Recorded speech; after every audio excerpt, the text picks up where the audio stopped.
Thanh Thanh, nữ thần y của đại hạ, y sĩ duy nhất của Thái Y viện. Dù chưa từng gặp mặt, nhưng cứ như đã quen biết từ lâu.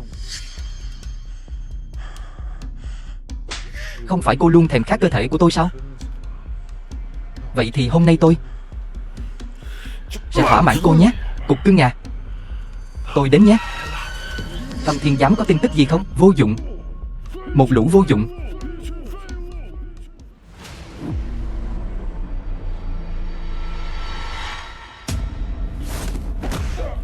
Láo xược. Cậu dám cởi quần áo của bà đây sao? Lý Thanh, đại tiểu thư tập đoàn Lý Thị. Hôm nay cậu muốn lên đường kiểu gì đây? Cô là đồ đàn bà thúi. Lại còn bà đây nữa chứ. Cô giả vờ thanh cao đến nghiện rồi à? Cậu, có phải cô đã quên hay là người chú thuốc rồi đúng không? Chẳng lẽ mình xuyên không rồi sao? Mình nhất định phải lấy lại quyền thừa kế của mẹ. Phải khiến cậu ta cưới mình. Lý Thanh, thích chơi thuốc sao? Không phải. Vậy thì cô hãy uống thử. Thuốc do cô bỏ vào đi. Sau đó thì cơ thể này là của bà đây rồi. Cút. Toan rồi. Thuốc bắt đầu có tác dụng rồi.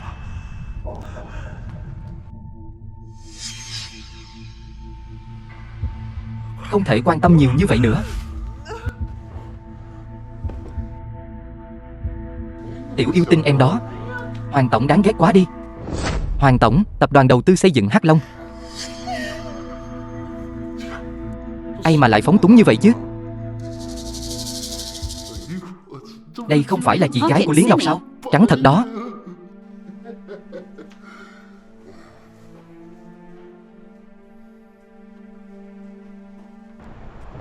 Lý Ngọc, nhị tiểu thư Lý gia của tập đoàn Lý Thị. Alo, Hoàng tổng. Lý Ngọc à, chị của cô đúng là một cô gái hư hỏng đó nha. Nếu như có thể ngủ với cô ta một lần. Nếu như Hoàng tổng có hứng thú, hay là hôm khác tôi đưa đến cho anh nhé. Nếu như đưa chị gái của cô đến đây, dự án 500 triệu ở ngoại ô phía đông, tôi sẽ giao cho cô làm. Hoàng tổng à, anh nhớ phải giữ lời đó nhé. Hôm khác tôi đưa đến cho anh nhé. Lý Thanh nhà, cô xong đời rồi. Cô đợi đó cho tôi. Hợp đồng hôn nhân.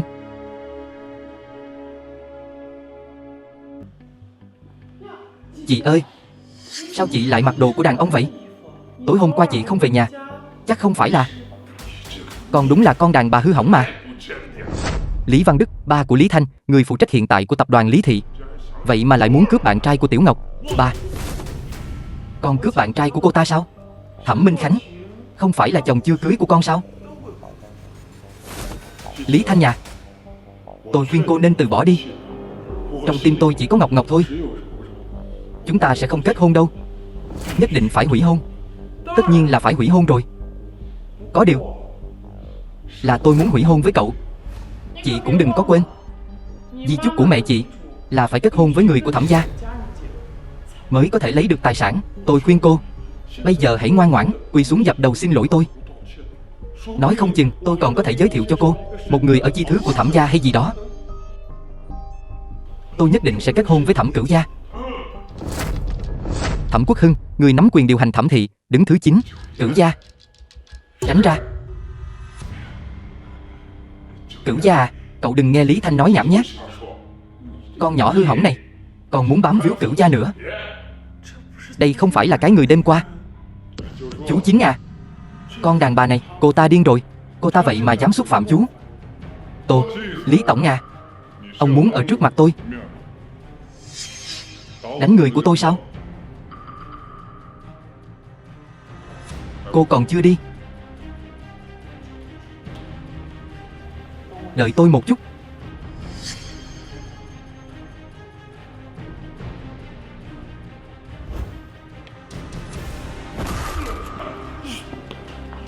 Lý Thanh, cô làm cái gì vậy? Tôi nói cho mấy người biết, tôi đã không còn là Lý Thanh của trước đây nữa. Đừng có chọc đến tôi. Cửu gia, đã suy nghĩ kỹ về việc làm thím nhỏ của Thẩm Minh Khánh chưa? Cửu gia à, hay là chúng ta hãy ký hợp đồng hôn nhân trước đi. Muộn rồi. Sao có thể muộn được chứ? Tôi cảm thấy đề nghị này của anh vô cùng hoàn mỹ đó. Cô Lý đây vừa mới ly hôn thì đã vội vã tìm mối khác rồi sao? Tôi vẫn chưa. Nghe nói chân của Thẩm Cửu gia mấy năm trước vì tai nạn nên chất độc trên chân vẫn chưa tan hết hẳn. Chắc là đi lại khó khăn lắm nhỉ? Nếu như tôi nói mình có thể chữa khỏi cho nó thì sao? Cô có biết cô đang nói cái gì không?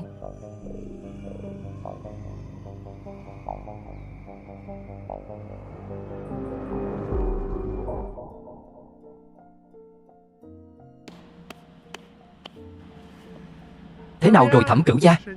Chân của anh có cảm thấy dễ chịu hơn chút nào không? Nhưng mà nếu như muốn chữa khỏi hoàn toàn còn phải xem tâm trạng của tôi đây nữa. Cô Lý à, cục dân chính ở bên kia.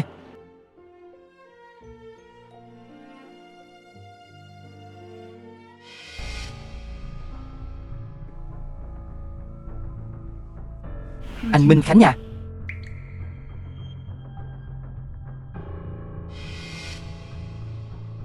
em đẹp quá.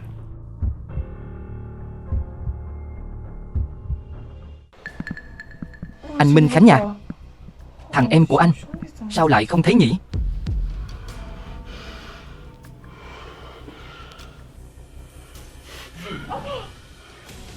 Chắc chắn là do Lý Thanh, con đàn bà đó đã bỏ thuốc mình.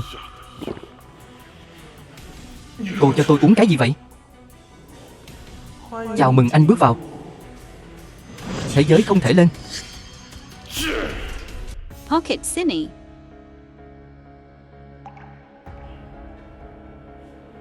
Không ngờ mới có một ngày mà Thẩm thiếu gia đã vội vàng đến tìm tôi như vậy. Tiểu Thanh, tôi biết là cô thích tôi, nhưng tôi và Tiểu Ngọc đã quen biết nhau từ nhỏ. Bây giờ nếu tôi và cô ấy rời xa nhau, cô ấy sẽ chịu không nổi. Thế này đi, cô cho tôi chút thời gian, tôi nhất định sẽ cưới cô. Thẩm Minh Khánh, đầu óc cậu có vấn đề sao? Theo vai vế, có phải bây giờ cậu nên gọi tôi một tiếng thím nhỏ không nhỉ? Lý Thanh nhà, rốt cuộc cô đã cho tôi uống thuốc gì vậy? Mau đưa thuốc giải cho tôi. Đừng có vội chứ. Phí khám bệnh đâu? Sao tôi biết được cô có lừa tôi hay không chứ? Cậu có sự lựa chọn khác sao?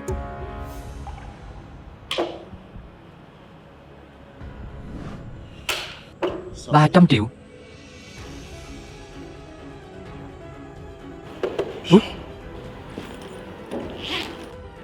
Thuốc giải cho cậu. Đúng rồi, em gái Tiểu Ngọc của cậu vẫn ổn chứ? Cửu gia à, tôi vào rồi. Ban ngày giúp cô bởi vì cô là người vợ trên danh nghĩa của tôi. Cô không cần chủ động dâng mình đến tìm tôi đâu. Cửu gia à, anh nói cái gì vậy? Nhanh chóng cởi quần ra và leo lên giường nằm đi. Tôi đã nói là cô không cần. Cô đến để chữa chân cho tôi sao? Không thì sao? Chứ anh nghĩ là gì? Tôi đã nói là tôi sẽ chữa khỏi cho chân của anh mà.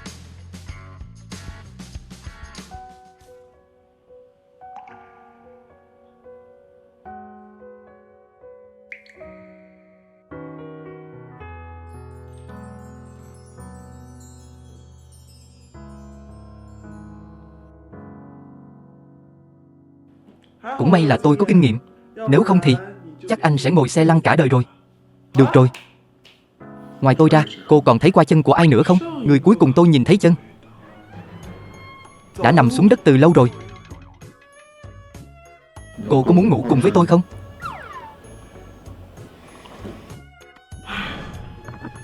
Nhớ kỹ, không được vận động bừa bãi.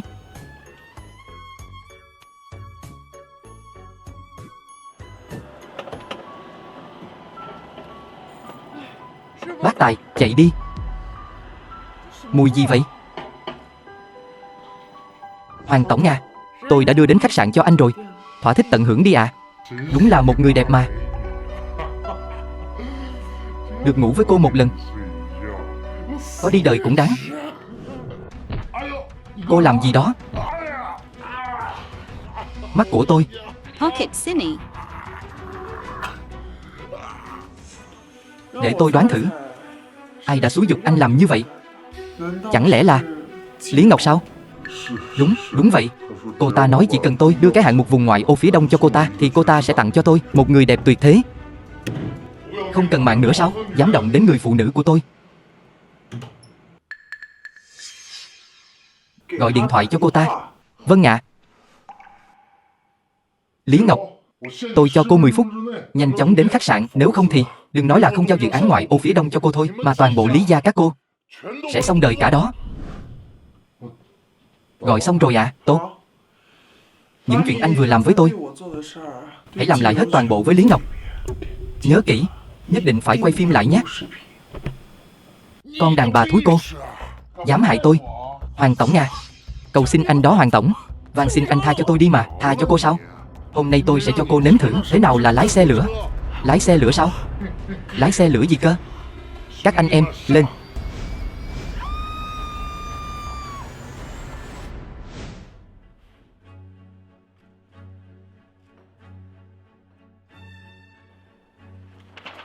Có gì thì nói thẳng đi. Cửu gia à, 10 phút trước, Thẩm phu nhân đã chuyển vào tài khoản ngân hàng của Lôi thiếu gia một số tiền khổng lồ. Chấn thương chân của anh vẫn khá là nghiêm trọng đó. Điều trị hôm nay coi như là xong rồi. Vậy thì tôi đi trước nhé. Đợi đã. Cô cầm tấm thẻ này đi mua vài bộ quần áo tử tế. Đừng để mọi người nghĩ Thẩm gia tôi keo kiệt với vợ của mình. Pocket Cinny. Vậy thì cái này coi như đây là tiền công vất vả của tôi nhé. Cảm ơn nhé. Mấy ngày nay Thẩm phu nhân luôn ở cùng một chỗ với Lôi thiếu gia. Rất nhiều người thấy hai người họ ra vào cùng nhau.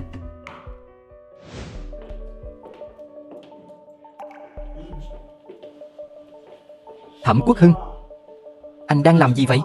Chân của tôi không cần cô chữa nữa. Sao vậy? Cái đầu này của anh có vấn đề rồi sao? Phu nhân à, là Lôi thiếu gia. Chuyện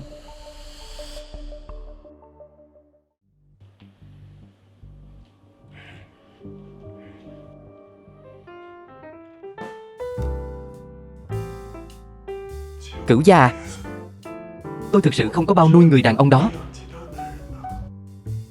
Tôi chỉ có một người đàn ông là anh thôi. Cửu gia à, anh sẽ thực sự nỡ lòng để tôi đi sao?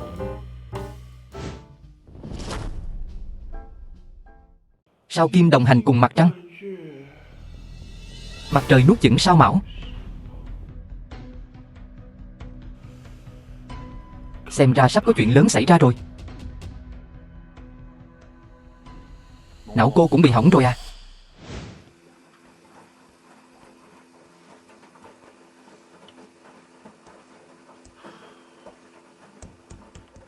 Mới sáng sớm tinh mơ, là ai vậy? Phu nhân à, cô tỉnh rồi. Cửu gia đã nói, quần áo của cô đại diện cho bộ mặt Thẩm gia, không thể mặc đồ rẻ tiền mà để người ta xem thường được. Đây là những mẫu mới đặc riêng, được lựa chọn cẩn thận cho cô. Phu nhân à, cô hãy thử xem có vừa người hay không. Lý tiểu thư, Pocket lại Cinny. gặp nhau rồi. Không ngờ Lý tiểu thư cũng có hứng thú với bất động sản. Lôi Minh, thiếu chủ Lôi thị, tinh thông và am hiểu về cổ vật. Một cuộc đấu giá náo nhiệt như vậy, sao tôi có thể bỏ lỡ được chứ? Gà rừng cắm thêm lông phượng hoàng, mà còn thật sự coi mình là phượng hoàng sao? Thẩm Vân, em gái của Thẩm Minh Khánh. Sao vậy? Cô có đủ tư cách tham gia cuộc đấu giá cỡ này sao? Đây không phải là thiết kế cao cấp mới nhất của Kevin sao? Sao lại ở chỗ của cô vậy? Cô ta sao? Chắc chắn là đã được đại gia bao nuôi rồi. Cô muốn được bao nuôi không? Tôi giới thiệu cho cô nhé. Cô, Tiểu Vân à, đừng nói nữa. Chúng ta đừng làm hỏng việc tốt của người ta chứ. Tôi và cô Lý chỉ là đang bàn chuyện làm ăn thôi. Hai người các cô đừng nghĩ nhiều nữa. Hơn nữa chúng tôi đang bàn là chuyện kinh doanh lớn của Vịnh An Thủy đó. Kinh doanh sao? Chắc là cô đang mượn danh tiếng của Lý gia để đi lừa đảo chứ gì. Chị ơi, chị mới từ dưới quê lên, làm sao chị có thể hiểu những thứ này được? Nếu mà ba biết được chị ở bên ngoài nói mấy lời nhảm nhí này thì sẽ tức giận lắm đó. Lôi thiếu gia à, người phụ nữ này quá khứ tình cảm rất phức tạp, anh cẩn thận kẻo bị lừa đó. Tôi không hiểu việc kinh doanh, không giống như em gái đây. Tôi ở khách sạn bắt gặp cô đang bàn chuyện làm ăn với Hoàng tổng. Miệt mài quên ăn quên ngủ luôn mà. Tôi còn phải học hỏi từ cô nhiều lắm đó. Cô đang nói nhảm cái gì đó? Chị Ngọc, sao có thể đi cùng với đồ biến thái đó được chứ? Bớt vu khống người khác đi, đúng không, em gái? Được rồi, cô đó, cô chỉ là một con thúi leo lên giường của một người tàn tật mà thôi. Người chú tàn tật của tôi không thể thỏa mãn cô, nên cô ra ngoài quyến rũ người khác. Tiểu Vân à, cô đừng tức giận mà. Có thể là chị gái quá thiếu tiền rồi. Cho nên là thiếu tiền sao? Thiếu tiền nên phải đi bán thân sao? Lý tiểu thư à, Lôi thiếu gia chơi chán cô rồi. Pocket Tôi sẽ giới City. thiệu thêm cho cô nhị thiếu gia của Trương gia. Nhị thiếu gia hơn 50 tuổi rồi, hào hoa phong nhã, rất hợp với cô đó. Xuất sắc như vậy sao? Vậy thì cô giữ riêng cho mình dùng đi. Cảm ơn cô. Tiểu Vân, tôi là người vợ được cưới hỏi đàng hoàng của Cửu gia, cũng là bậc cha chú của cô. Tôi cần phải thay anh ấy dạy cho mấy đứa nhóc nhỏ chi thứ không biết cách ăn nói các cô một bài học. Còn có, đừng để cái lũ không ra gì như các cô hủy hoại danh tiếng của Thẩm gia. Mặt tôi, mặt của tôi đây thành thạo một số kỹ năng y khoa. Xem ra một vài bộ phận giả của Thẩm tiểu thư đây cũng sắp phải sửa lại rồi đó. Vậy nên tôi đã tặng thêm cho cô một phần quà lớn miễn phí. Háo hức mong chờ lần gặp nhau kế tiếp của chúng ta đó. Người đâu rồi? Mau đến đây đi. Đứng đực ở đó làm gì? Mau lên đi. Thưa Thẩm phu nhân, xin cô sắp xếp ạ. Tôi có chút mệt rồi. Giải quyết hai người họ đi. Buông ra, buông tôi ra.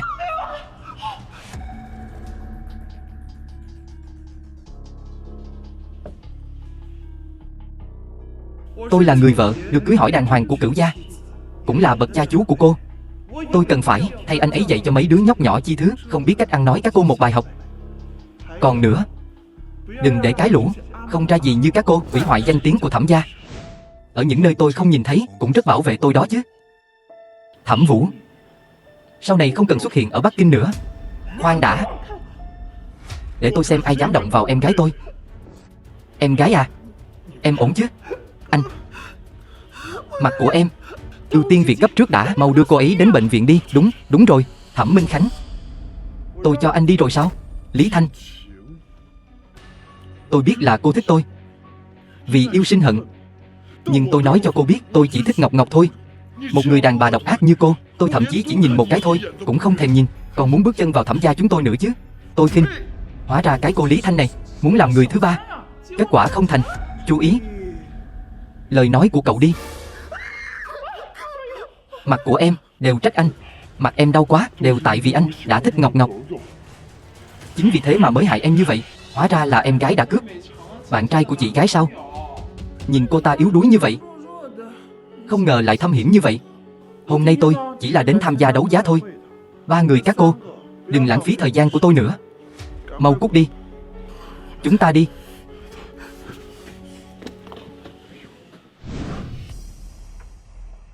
Pocket City. Con đàn bà thúi Lý Thanh đó chính là vì có Cửu gia chống lưng nên cô ta mới dám bắt nạt Tiểu Vân như vậy. Cái tên tàn tật đó chẳng qua chỉ là do may mắn được sinh ra ở nhà chính. Vừa rồi các vệ sĩ của Cửu gia đều ở đó. Nói như vậy chắc chắn anh ta cũng ở đó. Chúng ta đến buổi đấu giá làm gì? Em nghe ý tứ của Lý Thanh, anh ta cũng đến để tranh Vịnh An Thủy, giống với mục tiêu của anh sao? Coi như cũng có mắt nhìn đó. Vịnh An Thủy được định giá 200 tỷ. Cái này cũng quá đắt rồi đi. Nhưng em nghĩ nếu như có thể tranh về được, lợi nhuận chắc chắn sẽ tăng gấp đôi. Anh Minh Khánh, buổi đấu giá sắp bắt đầu rồi. Anh ơi, đừng quan tâm em, nhanh đến buổi đấu giá tranh mảnh đất đó về đi. Em muốn chà đạp con đàn bà Lý Thanh và cả Thẩm Quốc Hưng dưới chân của mình. Sao lần này lại để vị hôn phu cũ của mình đi một cách dễ dàng như vậy nhỉ? Buổi đấu giá mới là khởi đầu của kịch hay cơ. Sao Kim đi cùng mặt trăng, còn mặt trời thì nuốt chửng sao Mão. Sắp có một chuyện lớn xảy ra đó. Hiện tượng thiên văn này, ngọn hải đăng phía đông này, vài ngày nữa sẽ có động đất. Cô đùa tôi à? Đó là Vịnh An Thủy. Vài ngày nữa sẽ được bán đấu giá. Hơn nữa, đã tiến hành khảo sát địa chất rồi. Không có vấn đề gì đâu. Đấu giá sao? Cửu gia à, anh có muốn đi xem với tôi không? Các vị khách quý, hôm nay chúng tôi sẽ đấu giá Vịnh Kinh Dương, lô đất số 3, 2022. Giá khởi điểm là 20 triệu, 30 triệu, 50 triệu, 100 triệu. Chị gái từ dưới quê mới lên, không có kiến thức gì. Cửu gia, sao anh không dạy chị ta một chút đi? Cái loại đất như Vịnh Kinh Dương này, cái loại đất như thế này, chỉ xứng dùng làm bãi rác thôi. Chị gái của em có mắt nhìn tốt đó chứ. Mảnh đất này còn không bằng chiếc nhẫn mà anh Minh Khánh đã mua nữa. 100 triệu, lần 3, giao dịch thành Pocket công. City. Sau đây là Vịnh An Thủy, lô đất số 5, 8569. Giá khởi điểm 50 tỷ, 60 tỷ, 70 tỷ, 80 tỷ, 100 tỷ. Để xem khi nào Thẩm Quốc Hưng sẽ ra tay. 130 tỷ,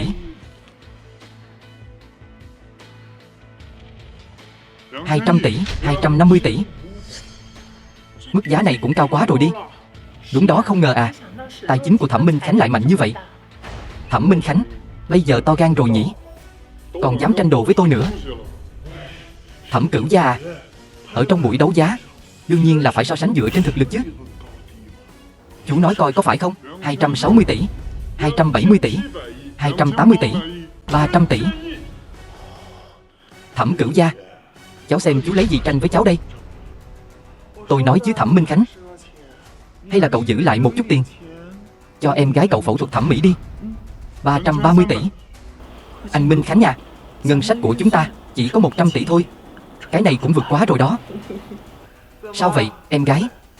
Nếu như bình thường em tiêu ít tiền của Minh Khánh một chút, nói không chừng cái mảnh đất này biết đâu sẽ là của hai người rồi đó. Hai vị đã nhường rồi. Cô, anh Minh Khánh nha, em đại diện cho tập đoàn Lý Thị đầu tư vào anh 100 tỷ. Ngọc à, 350 tỷ. Cửu gia con số này đã đến giới hạn của Thẩm Minh Khánh rồi, có thể dừng lại được rồi. 380 tỷ đồng. Cửu gia, anh làm cái gì vậy? Mảnh đất này là tôi mua về để tặng cho Thanh Thanh, quà mừng cưới đó. Chọn chồng nha, vẫn phải chọn người có chút năng lực, nếu không thì sẽ bị làm khó dễ khắp nơi đó. Lý Thanh, cô câm miệng cho tôi. Tổng số tiền vốn lưu động của tập đoàn và số tiền huy động được tổng cộng chỉ có 350 tỷ. Mình tranh không nổi. 380 tỷ lần 1. Toan rồi. Thẩm Pocket Minh Khánh City. không tranh nữa rồi. 380 tỷ lần 1. Thanh Thanh nhà, tối nay chúng ta hãy đến nơi cao nhất của Vịnh An Thủy Khui Sâm Banh đi, ăn mừng vui vẻ một chút. Chị Thanh Thanh đỉnh quá đi, lớn lên xinh đẹp, năng lực cũng giỏi nữa. Mặt tôi, mặt của tôi.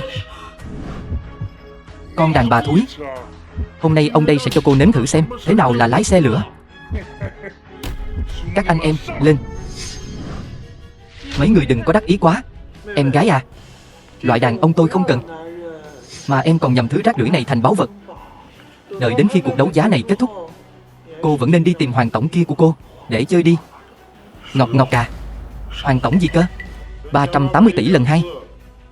380 tỷ, 400 tỷ. Ngọc à, em làm cái gì vậy? Anh Minh Khánh nha, anh cứ coi mảnh đất này làm nhân chứng cho tình yêu của chúng ta, nói cho toàn bộ người của thành phố Toàn Hải biết. Cô, Lý Ngọc à, tại sao cái gì cô cũng muốn tranh với tôi hết vậy? Chị ơi, lần này tôi lại thắng tiếp rồi. Các vị à, cùng nâng ly chúc mừng nào. Thẩm tổng à, chúc mừng nhé. Sau này, hạng mục phát triển của Vịnh An Thủy đừng quên phần của anh em nhé. Vịnh An Thủy này sẽ là minh chứng cho tình yêu của tôi và Ngọc. Đến lúc chúng tôi tổ chức đám cưới, Hoàng tổng nhất định phải đến tham dự đó nhé. Chắc chắn rồi. Thẩm Quốc Hưng à, chú thấy rồi chứ, tháp sâm banh này chỉ có người ra giá cao nhất của cuộc đấu giá mới có thể uống nó. Còn chú vẫn đưa người đàn bà hư hỏng mà tôi không thèm. Cút về nhà đi. Trong bữa tiệc của tôi không nên có người đàn bà hư hỏng này.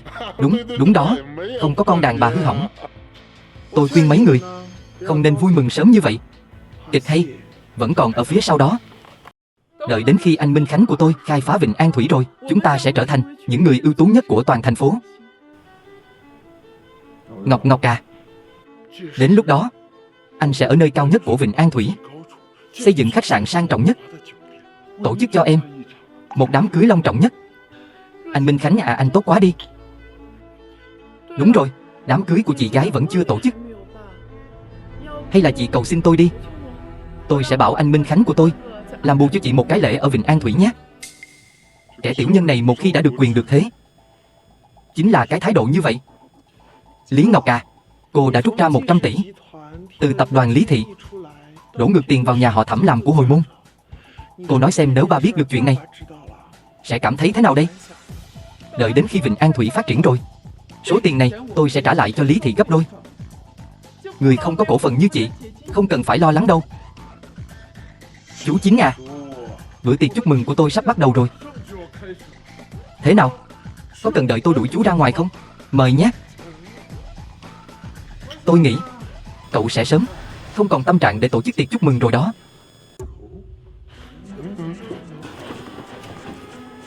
Thẩm tổng. Thẩm tổng ơi. Thẩm tổng ơi, không ổn rồi. Vịnh An Thủy xảy ra động đất rồi. Cậu nói gì cơ? Vịnh An Thủy sao có thể xảy ra động đất được chứ? Không thể nào. Là thật đó Thẩm tổng. Cũng đã lên tin tức rồi ạ. Hiện tại giá của mảnh đất này đang liên tục giảm. Các chuyên gia đều cho rằng khu đất này không thích hợp để khai phá. Vịnh An Thủy thực sự có động đất rồi. Mảnh đất 400 tỷ coi như tiêu tùng rồi.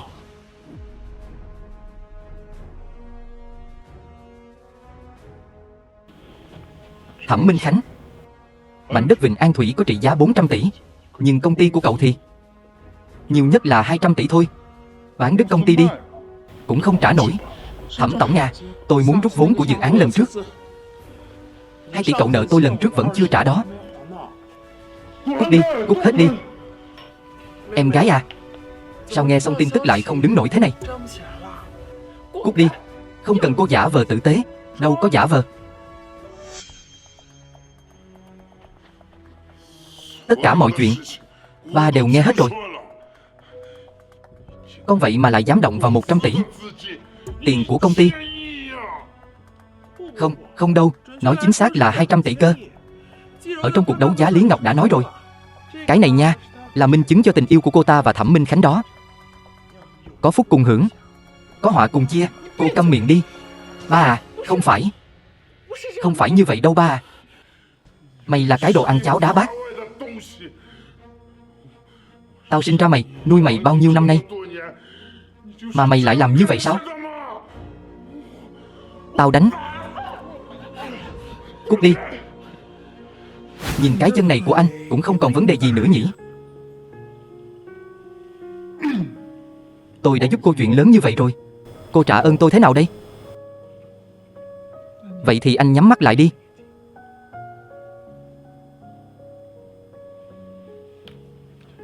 Tôi sẽ đưa anh đi. Được rồi, anh có thể mở mắt ra rồi. Anh nhìn đi. Đây chính là Vịnh Kinh Dương mà tôi vừa mua đó. Bởi vì trận động đất đã làm lộ ra một mỏ vàng ngàn năm. Hiện tại giá trị ước tính là 1000 tỷ. Dù vậy người ta vẫn sợ động vào nơi đất tốt. Bây giờ tất cả là của anh rồi. Vậy là đây là cái lợi mà cô nói đến à?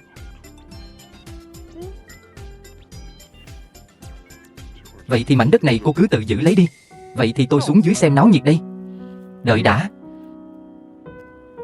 Cô rất am hiểu về phong thủy và tử vi. Làm kinh doanh rất cần những thứ như này. Cứ coi như lấy cô ra làm lợi.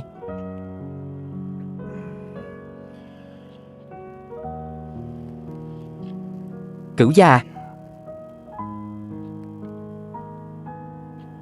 tham vọng của anh quá lớn, lại xem tiền như rác. Tôi e là sợ là không thỏa mãn được khẩu vị của anh.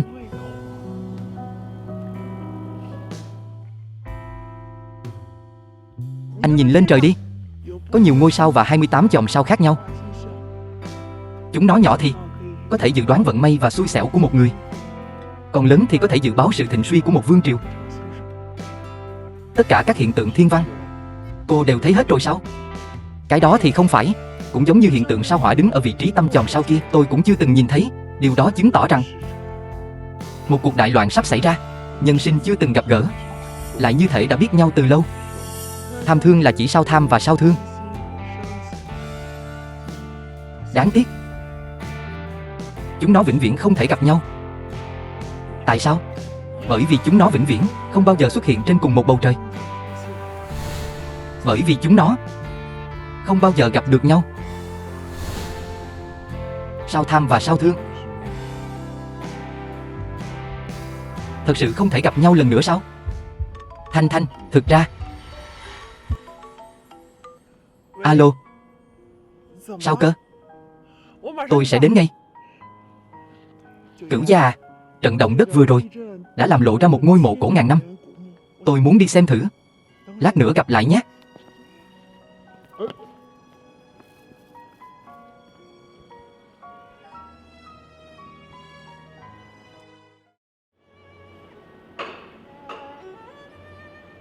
Lý tiểu thư à, vô cùng cảm ơn cô vì đã hỗ trợ tài chính cho tập đoàn Lôi Thị trong hạng mục khảo cổ lần này. Có thể gặp được người thông thái giống như Lý tiểu thư đây là vinh dự của Lôi Minh tôi. Lôi thiếu gia quá khen rồi. Tôi chỉ là tương đối có hứng thú với lịch sử vương triều đại hạ mà thôi. Miếng ngọc bội này bắt nguồn từ vương triều đại hạ, cũng là do Lý tiểu thư mua về từ buổi đấu giá sao? Cái này Pocket Cine. là di vật của mẹ tôi. Xem ra Lý tiểu thư có tâm sự nhỉ.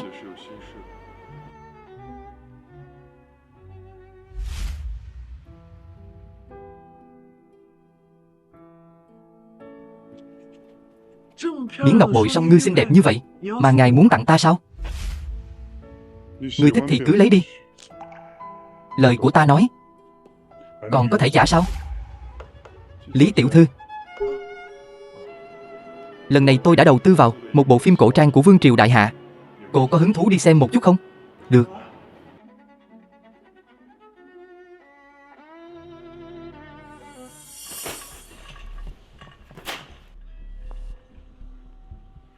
Lôi thiếu gia, Cửu gia ở bên trong, sợ là không tiện lắm.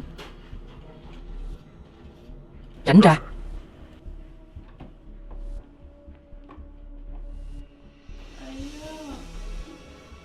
Cửu gia à, thích thú quá nhỉ. Cô làm cái gì vậy? Bộ không thấy tôi và Cửu gia đang chỉnh sửa lại kịch bản sao? Mau cút ra khỏi đây cho tôi.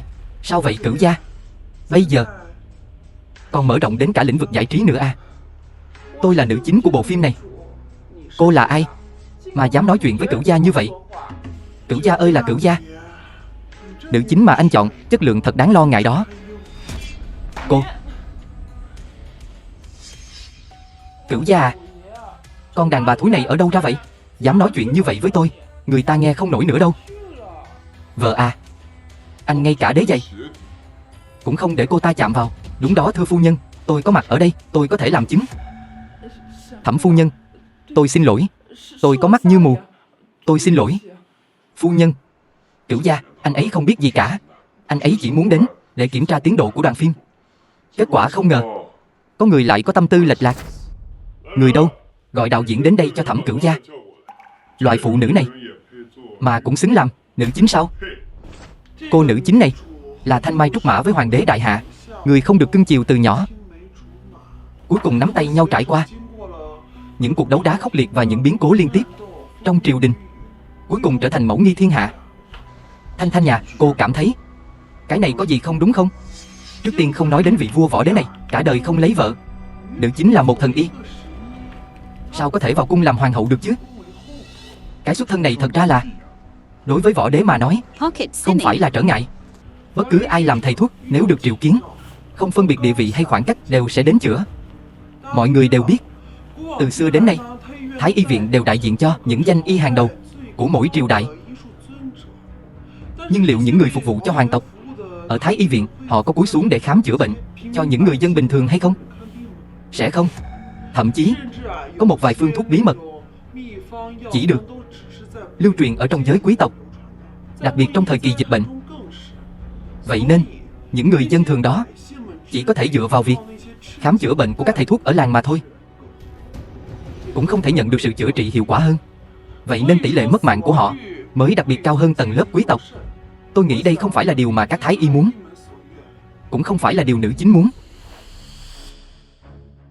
So với ở trong thâm cung làm hoàng hậu, một bậc mẫu nghi thiên hạ, Tôi nghĩ có thể cô ấy càng muốn đi khắp nơi khám chữa bệnh cho mọi người hơn. Phu nhân à, cô nói đúng lắm. Mọi người đều biết, hiện tại trên thị trường, những bộ phim ngắn màn hình dọc mọc lên như nấm. Khán giả cũng muốn xem một thứ gì đó tốt hơn một chút. Tôi cũng muốn viết một cái gì đó tốt hơn một chút. Nhưng mà chính là cái tên đạo diễn đó. Thôi bỏ đi, tôi không nói nữa. Tôi đi sửa kịch bản. Tôi đi sửa kịch bản đây. Thẩm phu nhân à, cô nói đúng lắm. Biên kịch à, đợi tôi với. Pocket Phu Cine. nhân à, tôi cảm thấy cô nói không sai đâu. Đạo diễn. Alo ông nội, dạo này sức khỏe của ông có tốt hơn không? Thanh Thanh, ngày mai là tiệc mừng thọ của bà nội cháu. Ông biết là bà ấy luôn có thành kiến với cháu, nhưng suy cho cùng thì chúng ta cũng là người một nhà. Ông nội cũng lâu rồi không được gặp cháu. Hy vọng Thanh Thanh cháu có thể dành thời gian về nhà ăn bữa cơm nhé. Ông nội vẫn luôn đối xử rất tốt với nguyên chủ. Đã chiếm thân xác của người ta rồi, vẫn nên chịu trách nhiệm với nó. Yên tâm đi, ông nội, cháu nhất định sẽ đến à. Khoảng thời gian này, con ngoan ngoãn một chút cho ba, dỗ cho ông nội vui vẻ. Nếu mà ông nội biết về chuyện 200 tỷ đó, thì không ai cứu nổi con đâu. Con biết rồi mà ba, công ty là của ba. Nói một là một mà, ông nội không quản được con, chỉ có ba mới có thể quản con thôi. Cũng đúng thôi, chuyện của công ty đương nhiên là do ba quyết định. Vẫn là Ngọc Ngọc nhà chúng ta hiểu chuyện nhất. Cũng không biết tại sao ông nội lại mời cái đồ xui xẻo Lý Thanh đó về tham gia tiệc mừng thọ nữa. Nghĩ đến thôi đã thấy tức rồi. Là ai đang nói cháu gái của tôi là đồ xui xẻo vậy hả? Nói nó thì nói thôi. Ngọc Ngọc, lại đây, mau qua đây cho bà nội nhìn cái nào. Bà nội ơi, cái cô Lý Thanh đó sao còn chưa đến nữa vậy? Quan tâm cái đồ sao chổi đó làm gì? Đồ sao chổi? Không phải là nói đến là sẽ đến sao? Ông nội, bà nội, Lý Thanh, đừng nghe bà nội cháu nói nhảm. Đến đây. Chỉ cần người được mừng thọ vui vẻ là tốt rồi. Bà đoán xem cháu đã chuẩn bị quà gì cho bà. Món quà mà cháu gái yêu quý chuẩn bị cho bà. Bà nội thích hết. Lý Thanh, cô đã chuẩn bị món quà gì cho tôi vậy? Hay là cứ xem món quà của cháu gái yêu quý của bà trước đi. Bà nội, cháu biết là bà thích hương kim nhang, nên cháu đặc biệt bái sư Tố Tâm. Cháu đã học hương đạo hơn 1 năm rồi. Sư phụ của cháu đã làm lại hương kim nhang từ các công thức làm hương cổ xưa. Hương thơm lâu không tan, nghe nói còn có công dụng làm đẹp da nữa. Ngọc Ngọc làm cho bà tấm hương này, như vậy thì bà có thể mang theo bên mình rồi. Má Trương à,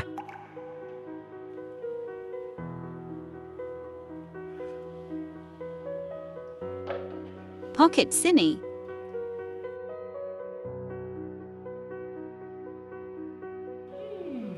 thơm thật đó nha. Bà vừa ngửi nó thôi thì đầu óc của bà đã tỉnh táo hơn rất nhiều rồi.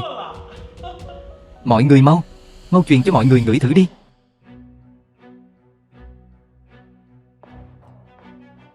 Mùi hương dễ chịu. Lý Ngọc vậy mà lại học từ thầy Tố Tâm. Đệ tử cuối cùng của thầy Tố Tâm, thảo nào có thể làm được hương kim nhang.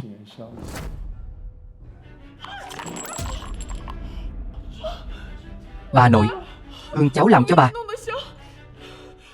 Lý Thanh, đồ sao chổi cô. Đây là hương thơm cổ xưa mà đại sư Tố Tâm đã làm lại cho tôi. Trên đời chỉ có một cái thôi. Ngọc Ngọc đã tốn rất nhiều công sức mà cô lại làm hỏng của nó. Cô lấy cái gì để đền cho tôi đây? Ôi vợ à, bà tức giận như vậy làm gì? Miếng hương bài này lại mua thêm một miếng nữa là được rồi. Ông nội à, ông không biết gì cả. Sư phụ không hề để lại bất kỳ ghi chép nào cả. Miếng hương bài này sợ là đã không còn cái nào khác nữa. Bà nội ơi, bà đừng tức giận ảnh hưởng đến sức khỏe. Cháu tin là chị gái không phải cố ý tại bữa tiệc làm mọi người mất vui đâu ạ. Bà thấy là cô ta cố ý đó. Được rồi, tôi tin tưởng Thanh Thanh. Con bé không phải cố ý đâu. Miếng hương bài này tôi sẽ bồi thường thay con bé.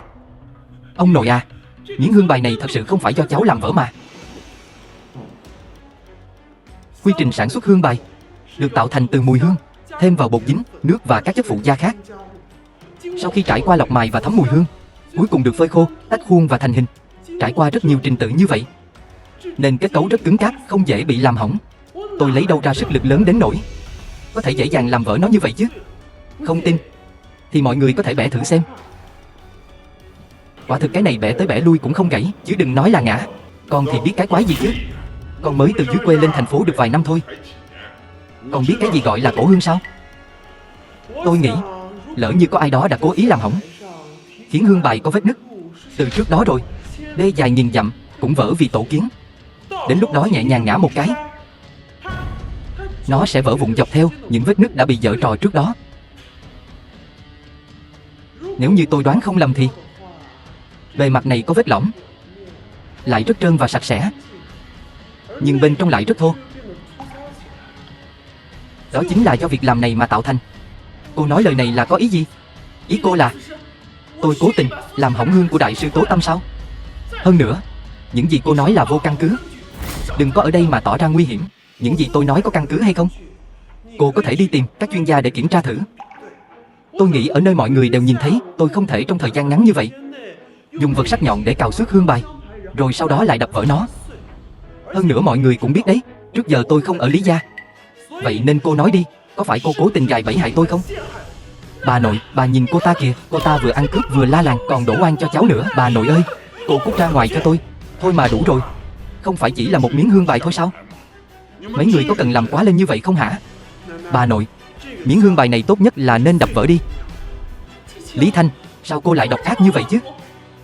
Lý Thanh, nếu như cô còn như thế nữa thì cô đừng hòng bước chân vào Lý gia nửa bước. Cháu vẫn chưa nói xong mà bà nội ơi.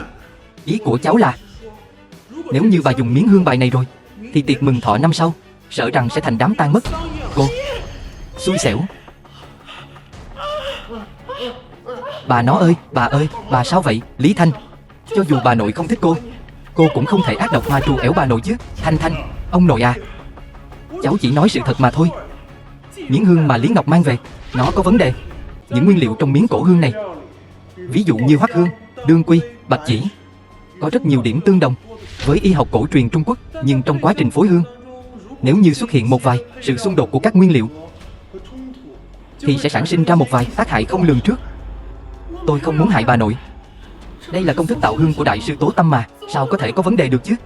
Hơn nữa, sao cô có thể vừa nhìn thôi thì biết ngay có vấn đề chứ? Bởi vì tôi đã sử dụng chỗ này và cả chỗ này nữa, trùng hợp là cô đều không có.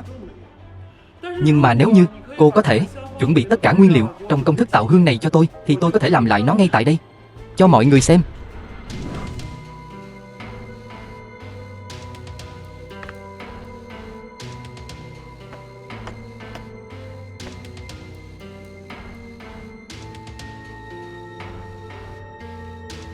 Cái miếng hương này, những bước trước đã hoàn thành, còn thiếu một bước ủ hương nữa là hoàn thành bước cuối cùng rồi. Có hơi lâu đấy, nhưng mà mùi hương đã gần như y hệt rồi.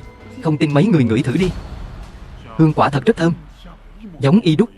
Còn về những bằng chứng khác thì tôi đã mời đến bên có quyền lực nhất, Cửu gia đến rồi. Tố Tâm, nghệ nhân làm hương nổi tiếng. Cô ơi, em đừng gọi tôi là cô nữa. Cô là Tố Tâm sao? Đúng vậy, tôi ở tại đây.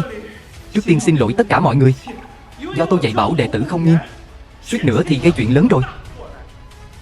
Miếng hương này quả thật có vấn đề. Hương này là do tôi tìm tòi nghiên cứu trong nhiều năm mới có thể có được công thức làm hương. Nhưng trong quá trình này, tôi cả ngày đồng hành với công thức làm hương này. Dần dần tôi phát hiện cơ thể mình không khỏe. Mấy ngày trước tôi mới có thể hồi phục lại được. Nhưng mà điều mà tôi tuyệt đối không ngờ tới là Lý Ngọc, cô ta đã lấy sản phẩm thí nghiệm bỏ đi của tôi đến đây tranh công. Lý Ngọc, cô thực sự hết thuốc chữa rồi. Lý Ngọc à, sao cháu lại dám trộn đồ chứ? Bà ơi, cháu chỉ muốn làm bà vui thôi. Cháu không biết. Cô ơi, em, Lý Ngọc à, cô là người không ngay thẳng. Sau này đừng đến chỗ tôi nữa. Cô ơi, em sai rồi, em. Cửu gia, tôi không có học trò nào như nó. Tôi rất hổ thẹn. Xin phép đi trước.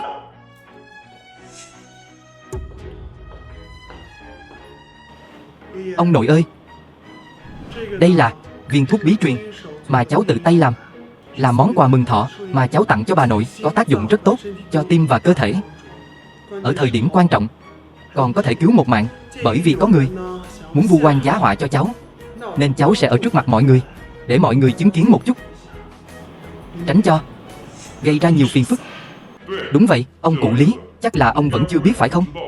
Vậy thì trên dưới Lý gia của ông đều đã giấu kín chuyện này với ông rồi. Cháu gái hiếu thảo của ông đã trộm 200 tỷ của tập đoàn để đầu tư, kết quả là hoàn toàn trắng tay. Thật đúng là ba nào con nấy mà. Sự nghiệp mà ông xây dựng trong nhiều năm sắp bị người ta tiêu hết sạch rồi. Đồ bất hiếu, con nói rõ cho ba biết, rốt cuộc thì chuyện gì đang xảy ra vậy? Ba à, chuyện này không thể trách con mà. Chuyện này tất cả là tại đứa con gái bất hiếu này. Lý Ngọc à, 200 tỷ này hết sạch hết rồi sao? Bà nó ơi, ông nội bà nội, tim của bà cháu trước giờ không khỏe, bây giờ phải làm sao đây? Bà nội, ông nội, để cháu. Pocket Cine. Bà ơi.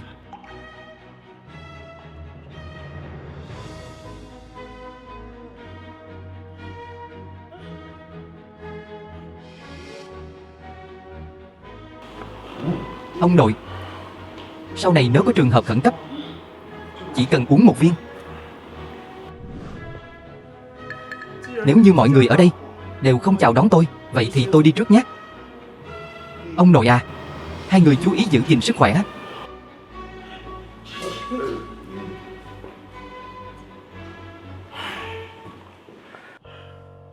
Thẩm Quốc Hưng, cảm ơn anh. Hôm nay còn đưa Tố Tâm đích thân qua đó, làm phiền anh phải chạy một chuyến. Nhưng mà thần thiếp không có gì để báo đáp. Chỉ có thể cái gì? Chỉ có thể làm trâu làm ngựa cả đời này để trả ơn cho anh thôi. Đừng làm phiền tôi. Anh có đau không? Đau là đúng rồi, tốt cho việc phục hồi. Hôm nay đến đây thôi. Thẩm Quốc Hưng à, sao anh lại đối xử tốt với tôi vậy? Cô là vợ của tôi có trách nhiệm phải đối xử tốt với cô. Vậy sao anh lại đầu tư bộ phim về Vương Triều Đại Hạ chứ?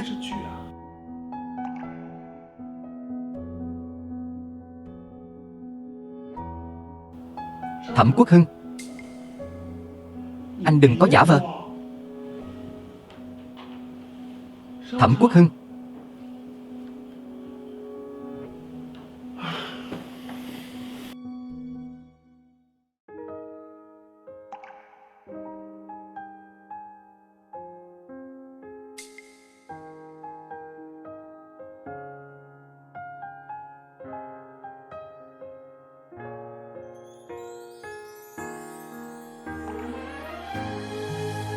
Cửu gia, anh muốn hôn tôi sao?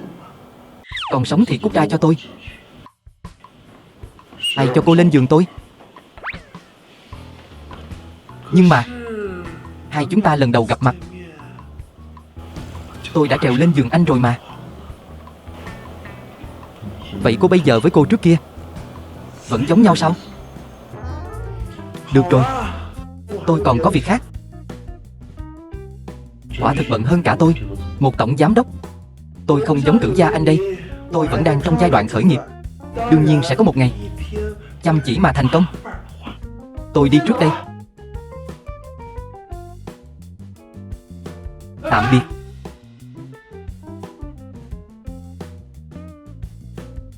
Trợ lý Châu. Dạ. Cậu đi xem giúp tôi, gần đây rốt cuộc cô ấy đang làm gì? Lý Thanh, cô điên rồi à? Cô có suy nghĩ kỹ chưa? Cô vừa tiếp quản công ty đã muốn cắt đứt quan hệ với Lý Thị. Như vậy thì công ty làm ăn như thế nào? Thương trường như chiến trường. Cô quá nông cạn và ngây thơ. Chuyển đổi doanh nghiệp không phải là việc dễ dàng. Chính xác, công ty này chính là tâm huyết của mẹ cô, Bạch phu nhân. Đừng để vì cô quá nóng vội mà phá hỏng tất cả. Các vị có mặt ở đây, mọi người đều là Pocket nhân viên Cine. kỳ cựu của công ty. Tôi rất cảm ơn các vị trước đây đã đóng góp cho công ty. Nhưng tôi phải nói rõ ngay từ đầu, 20 năm trước tập đoàn Bạch Vân nằm trong top 10 của thành phố. Bây giờ trong mắt người khác đã trở thành công ty con của tập đoàn Lý Thị. Những gì chúng ta tiếp quản đều là những dự án họ không cần tới nữa. Sổ sách thì càng lộn xộn hơn. Chúng ta đây đều là vì lợi ích chung của công ty. Chắc là hiểu đạo lý của có phúc cùng hưởng, có họa cùng chia. Còn tôi sẽ dùng hành động thực tế để chứng minh cho mọi người thấy tôi, Lý Thanh, trong tương lai sẽ dẫn dắt tập đoàn Bạch Vân đi tới vinh quang. Điều đầu tiên đó là cùng tập đoàn Lý Thị tham gia đấu thầu phát triển dự án đường biển. Đứng lại, cô là ai? Cô có thể thông hành không? Tập đoàn Lý Thị không phải nơi ai cũng có thể vào được. Tôi cũng không ngờ hiện tại vòng vốn đang gặp vấn đề, tiền lương sắp không trả nổi, mà tập đoàn Lý Thị vẫn là nơi cao cấp mà tôi không thể vào đấy. Cô là ai vậy mà dám nói tập đoàn Lý Thị chúng tôi? Tôi sao?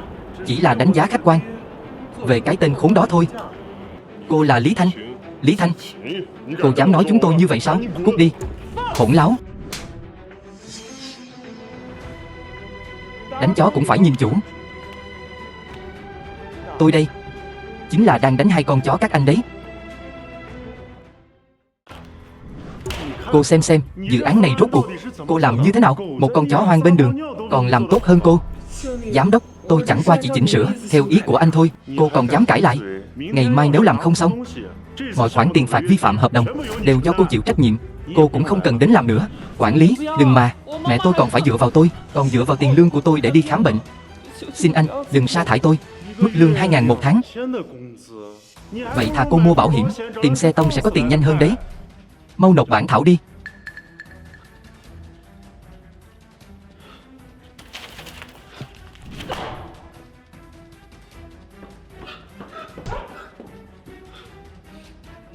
Tiểu Nguyệt.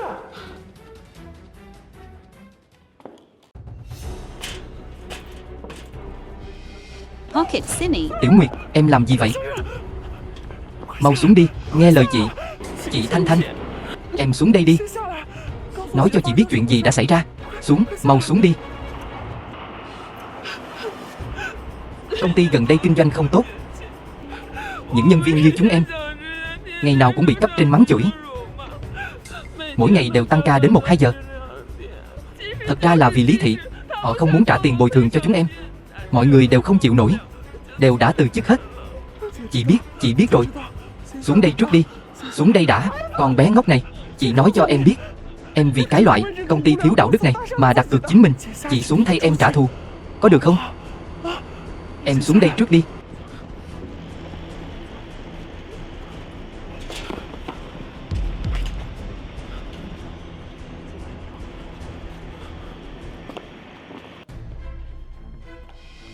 Ôi trời ơi, là ngọn gió nào mang cô Lý thổi tới đây vậy? Phòng trước đây của cô Lý đang được dùng làm nơi để đồ, dùng rất là thoải mái đấy. Hay là cô về trước đi, không có chỗ để tiếp đón cô. Tôi nhớ, cho dù tôi không phải đại tiểu thư của tập đoàn Lý Thị, tôi cũng vì công ty đã viết rất nhiều kế hoạch, lấy về không ít dự án lớn. Bây giờ tôi vẫn chưa nghỉ việc. Quản lý, anh nói những lời này bị người khác nghe thấy được, có lẽ sẽ thấy anh vô tình lắm đấy. Tập đoàn Lý Thị không có một đồng nào là cổ phần của cô. Ở đây giả vờ làm đại tiểu thư gì chứ? Vậy bây giờ tôi chính thức thông báo cho cô, Lý Thanh, cô bị sa thải. Mau biến đi. Muốn tôi biến? Vậy trước tiên anh hãy ký quyết định sa thải này rồi hãy nói.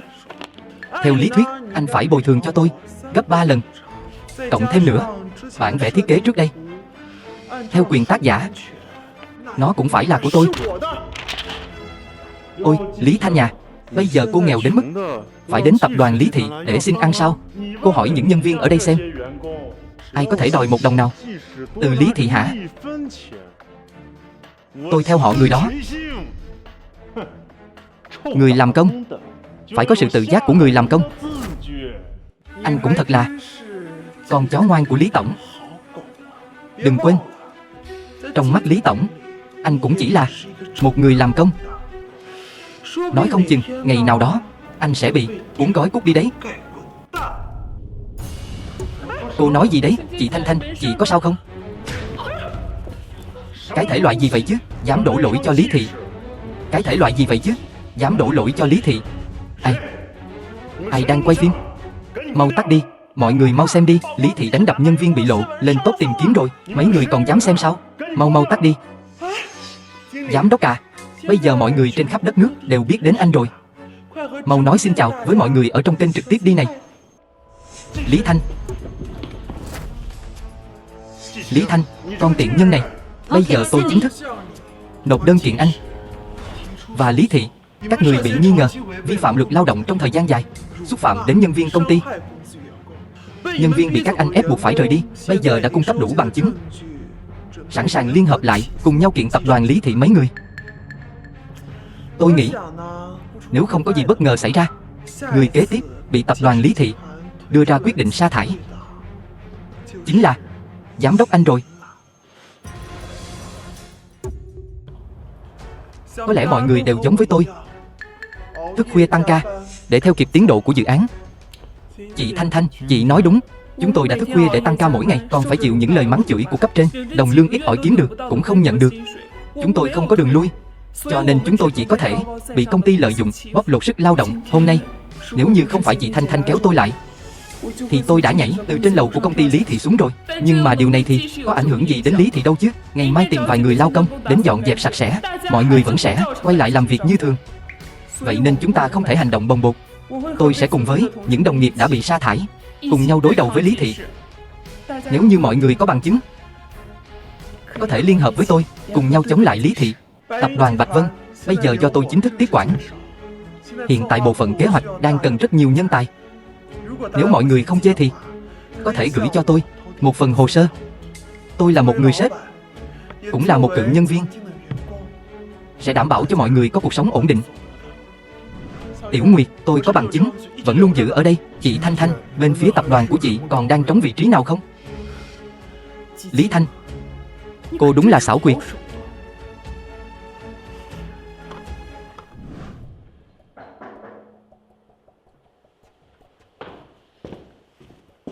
Cửu gia, anh đoán đúng rồi. Sau khi điều tra tôi phát hiện, mấy năm nay, ba Lý và Lý Ngọc liên tục biển thủ công quỹ. Số tiền đã lên tới 50 tỷ rồi. Còn Bạch Vân, chính vì sự tham lam vô độ của hai người này mới mắc một khoản nợ khổng lồ. Công ty Bạch Vân nhìn bề ngoài là một doanh nghiệp nổi tiếng, thành công, nhưng trên thực tế thì luôn bị ba con Lý gia hút máu suốt thời gian qua. Khoản nợ cao ngất trời này là Lý gia gây ra. Nếu như Lý Thanh tiếp quản tập đoàn Bạch Vân, nợ nần sẽ lại đè nặng lên vai cô ấy.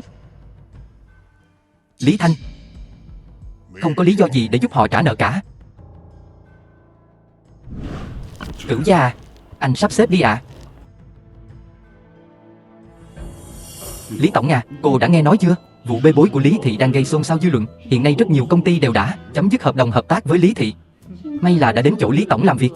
Nếu không thì khi Lý Thị gặp phải khủng hoảng, tôi chắc chắn sẽ bị sa thải.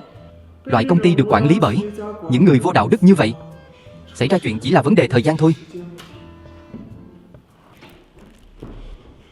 Không ổn rồi Lý tổng. Thẩm Thị đột nhiên hủy hợp tác với chúng ta. Thẩm Thị sao?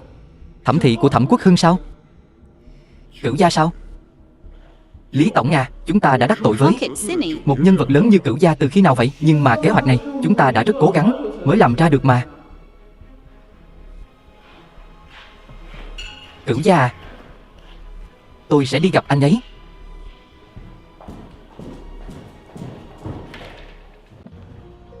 Tổng giám đốc Lư, tôi thật sự không hiểu. Dự án trước đó đang tiến triển thuận lợi, mà bên ông lại bất ngờ tuyên bố chấm dứt. Lý tổng à, đây hoàn toàn là lỗi của chúng tôi.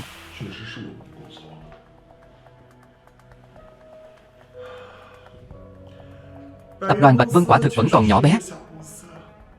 Vẫn hy vọng tổng giám đốc Lưu ông cho lời khuyên ạ. Hãy cho chúng tôi biết rốt cuộc là sai sót ở bước nào. Dù sao đi nữa, dự án này Thẩm Thị đã quyết định dừng lại. Chúng tôi cũng sẽ dựa theo các quy định liên quan trong hợp đồng, đền bù thiệt hại như đã thỏa thuận. Ông biết là vấn đề ở đây không phải là tiền bồi thường. Lý tiểu thư à, tôi đây rất ngưỡng mộ năng lực cá nhân của cô. Nhưng mà có phải gần đây cô đã đắc tội với ai rồi không? Tôi cũng rất khó xử đó. Thẩm Quốc Hưng. Thẩm Quốc Hưng sao?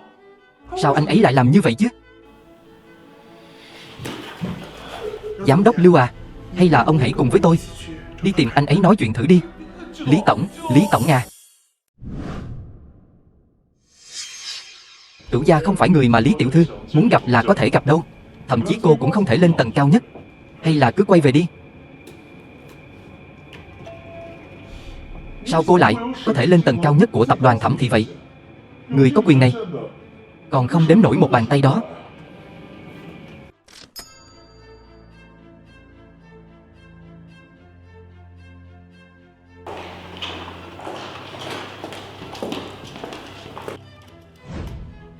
Tổng giám đốc Lưu à, đây là ai vậy? Ông đưa cái thể loại gì lên tầng cao nhất vậy hả? Lỡ như làm phiền đến Cửu gia thì sao đây? Không phải, tôi muốn gặp Thẩm Quốc Hưng. Ngày nào cũng có rất nhiều người đến đây muốn gặp Cửu gia.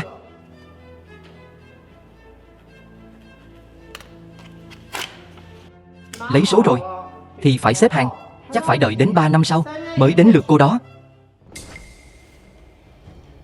Thư ký của Cửu gia chính là kiểu người này sao? Sao lại có thể thiếu tôn trọng người khác đến vậy? Bảo vệ đâu rồi? Đuổi con đàn bà điên này khỏi đây cho tôi. Ở đây hét toáng lên làm gì thế? Phu nhân, sao cô lại đến đây? Phu nhân sao? Tôi phải ra ngoài một chuyến, giúp tôi liên hệ với tài xế. Được. Sao cô lại đến đây? Cửu gia à, thật sự xin lỗi. Thư ký của anh nói tôi muốn gặp anh thì phải xếp hàng đến tận 3 năm sau. Vậy thì 3 năm sau tôi sẽ quay lại. Để tôi xem ai dám cản cô ấy. Buông tay. Còn không mau đi. Thư ký, đến cả phu nhân mà cũng không nhận ra. Ngày mai không cần đến làm việc nữa.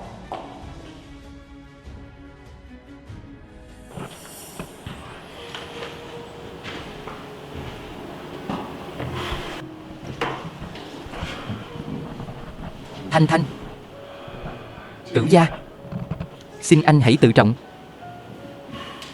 Hôm nay tôi đến đây là vì muốn hỏi tại sao hợp đồng của Bạch Vân và Thẩm thị lại đột ngột bị chấm dứt.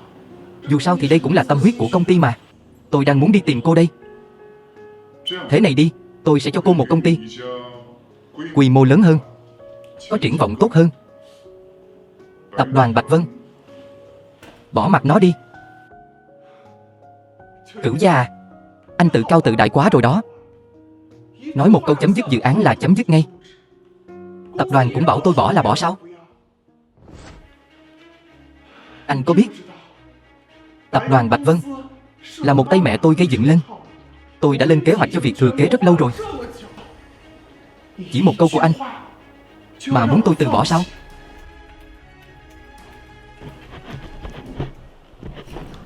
Cô tự xem đi.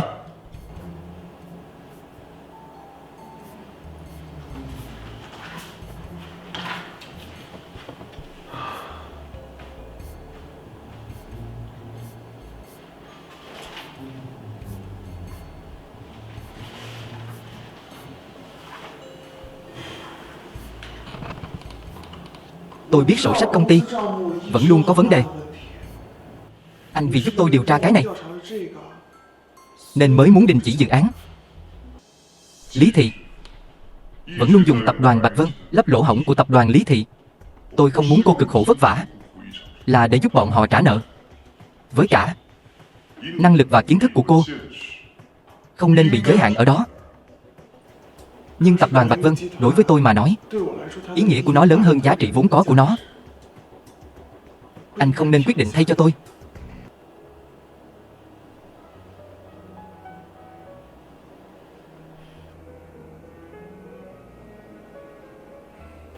Vậy tôi chính thức xin lỗi cô. Cô còn muốn bồi thường thêm cái gì không?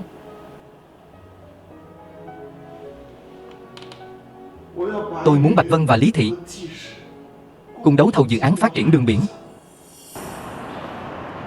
Phu nhân, nghe nói cô đã tới công ty Hải Lộ, Thẩm Thị và họ cũng có một số hợp tác. Có cần bảo bọn họ cử người đến đón cô không? Không cần đâu, tôi muốn tự đi dạo. Pocket Simi.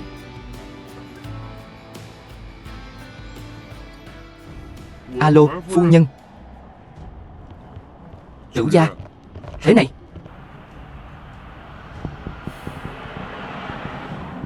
Cứ để cô ấy chơi đi.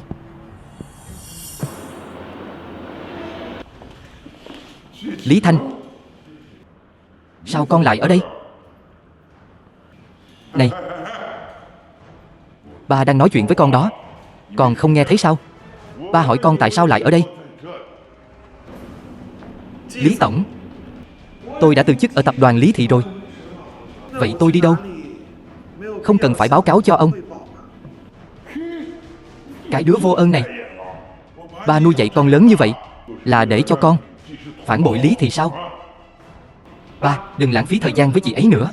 Chúng ta còn có việc quan trọng. Nói đúng lắm. Hãy đợi đấy. Sau này sẽ xử lý con.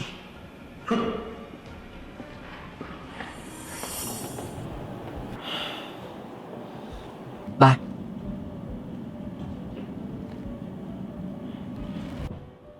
Tại sao chị lại từ phòng họp của công ty Hải Lộ ra? Hôm nay không phải là thời gian để các bên thảo luận dự án với công ty Hải Lộ sao? Quan điểm của tôi và các người cũng giống nhau. Được rồi, đến lượt các người rồi đó. Chỉ là không biết đường đường là công ty Lý Thị, bây giờ bàn dự án cũng phải cần đích thân chủ tịch đến bàn. Làm ăn tệ đến mức như vậy sao? Đồ bất hiếu, tôi. Đừng, chúng ta đang ở Hải Lộ.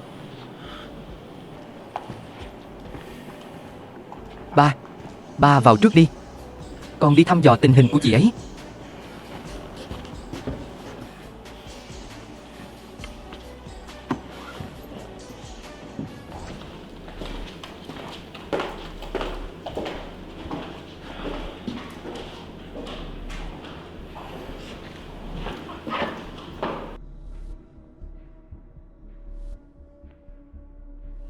Pocket Simi. Sao rồi em gái? Gần đây ở tập đoàn Lý Thị như thế nào? Cô còn dám nhắc? Đồ tiện nhân. Nếu không phải tại cô, tôi cần đến đây chắc. Hai ba con cô ở tập đoàn Bạch Vân để lại cho tôi một đống nợ, đáng đời bị tôi dạy dỗ. Không ngờ tới đúng không Lý Thanh? Tài sản mà cô đã liều mạng để lấy lại, nói thẳng ra, vẫn là đổi chỗ khác để làm công cho tôi. Vậy hả? Con tiện nhân này, cô làm gì vậy? Không thấy sao? Tôi đang đánh cô đấy.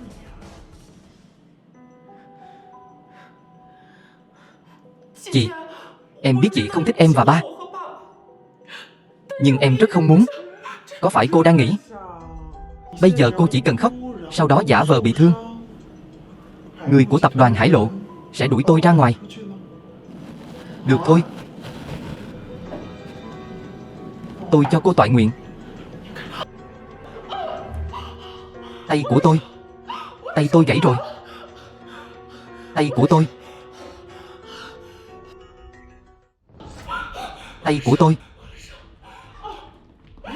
tay của tôi, tay con gãy rồi ba.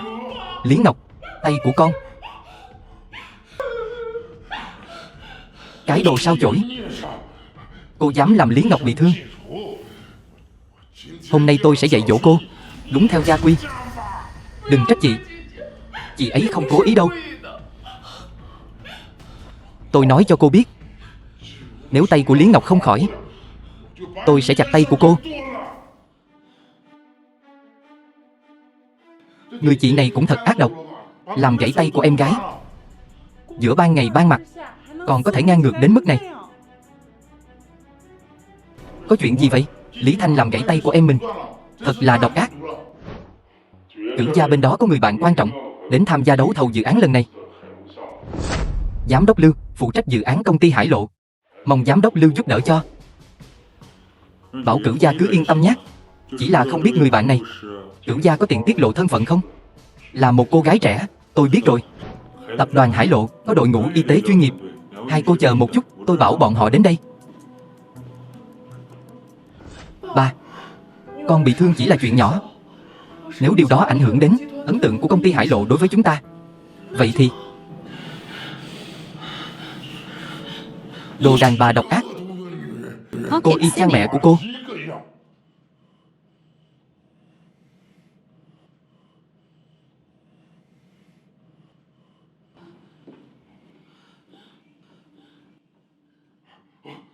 Bác sĩ, mau cứu con gái tôi.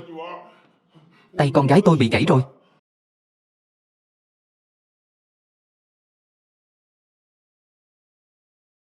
Người phụ nữ này thật độc ác, không một chút cảm thấy tội lỗi nào cả. Hải Lộ của chúng ta làm sao có thể hợp tác với người như vậy chứ? Bác sĩ, có nghiêm trọng lắm không? Tay không bị gãy. Làm sao có thể như vậy? Con gái tôi đau đến thế này mà. Làm sao có thể không gãy chứ? Không gãy là không gãy. Nếu ông không tin, có thể đến bệnh viện kiểm tra. Làm sao có thể không bị gãy chứ? Nhưng thật sự là rất đau. Xương của cô Lý không bị sao cả, cổ tay cũng không có vết bầm. Về lý do tại sao nó đau, vẫn nên hỏi lại cô Lý đi. Nhưng mà chị thật sự đã vặn gãy tay con. Thậm chí, ngoài tay ra, chị ấy còn tát con 2 bạt tay. Cô Lý, trước khi nói dối có thể nhìn vào gương không? Cô nói cô Lý Thanh đánh cô. Vậy xem trên mặt cô có dấu tay nào không? Mặt tôi. Người của Lý gia đều nói là Lý Thanh ác độc. Sao hôm nay vừa nhìn, cái người làm hại người khác rồi giả vờ là nạn nhân, ngược lại là Lý Ngọc nhỉ? Lý Thanh đáng thương.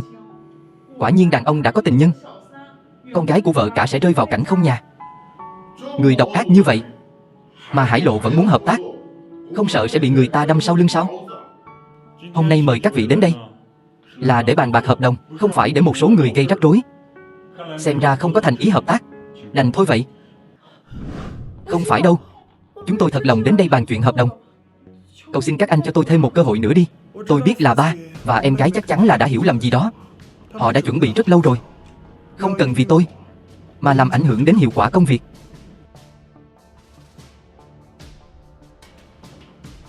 Đây chính là con gái của vợ cả, hiểu chuyện đến đau lòng. Không biết là những chuyện như thế này ở Lý gia đã xảy ra bao nhiêu lần rồi nữa. Được rồi, mấy người chuẩn bị kỹ càng bản kế hoạch của hạng mục Hải Lộ một chút đi. Ba à, Lý Thanh, cô đang âm mưu cái quái gì trong đầu vậy? Kế hoạch cuối cùng cho dự án công trình Hải Lộ sẽ bắt đầu ngay bây giờ. Đây là toàn bộ bản về thiết kế cho dự án xây dựng khu vực uốn lượn của tập đoàn Lý Thị và tập đoàn Hải Lộ ở bên hướng Đông Nam. Chúng tôi lên kế hoạch xây dựng các công trình ven biển. Vì sao bản kế hoạch này lại trùng lập quá nhiều với kế hoạch của chúng ta vậy? Trên đời này có nhiều chuyện tình cờ như vậy sao? Lý Tổng à, chúng ta phải làm sao đây? Trên đây là toàn bộ các phương án thiết kế của chúng tôi.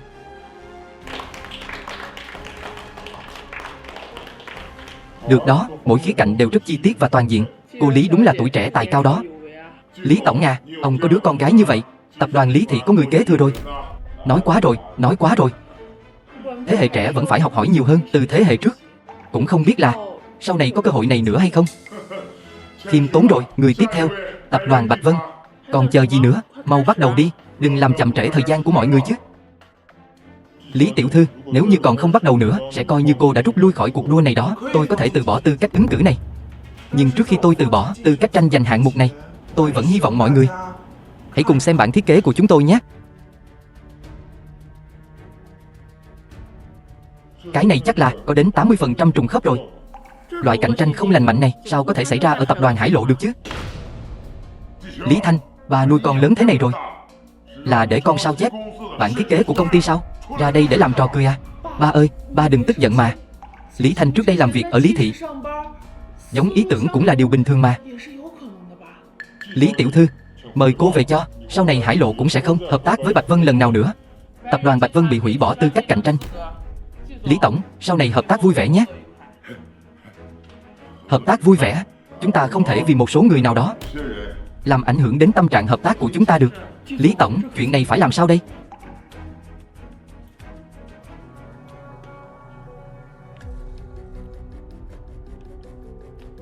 cái này. Ba thực sự không muốn xác nhận lại lần nữa sao? Sao con còn chưa đi nữa?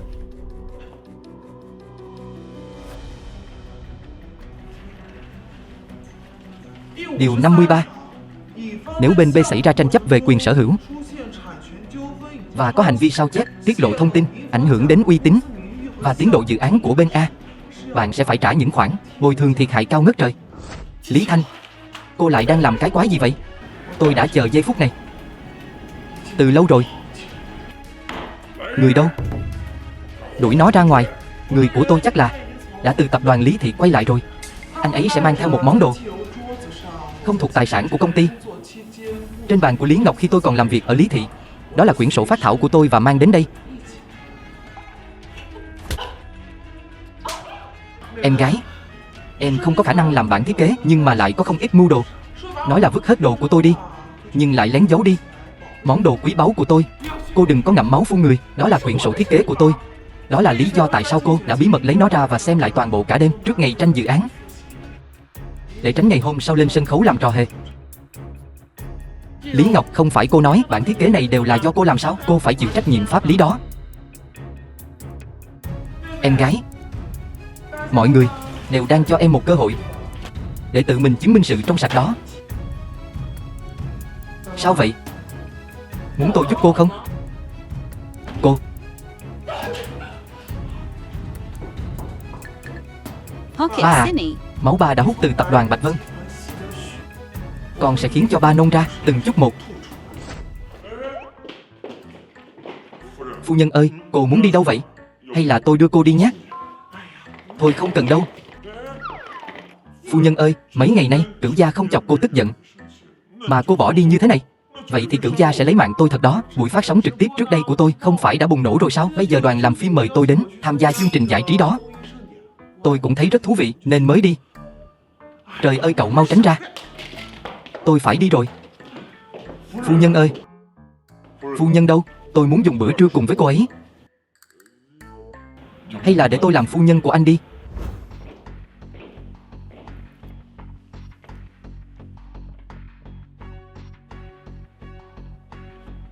Không phải tôi đã nói cậu tôi muốn gì rồi sao?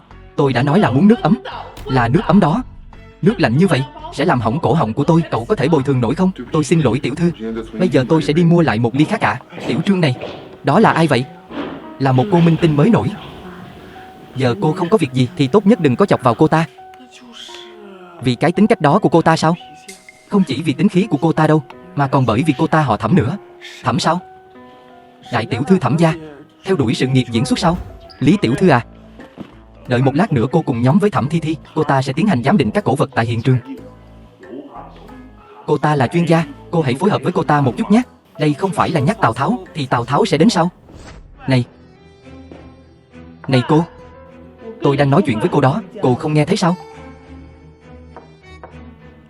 Tôi cứ tưởng mọi người đều biết chữ hết rồi chứ. Lý Thanh, mặc dù cô đã leo lên được giường của anh Quốc Hưng, nhưng căn bản là không ai thừa nhận thân phận của cô cả.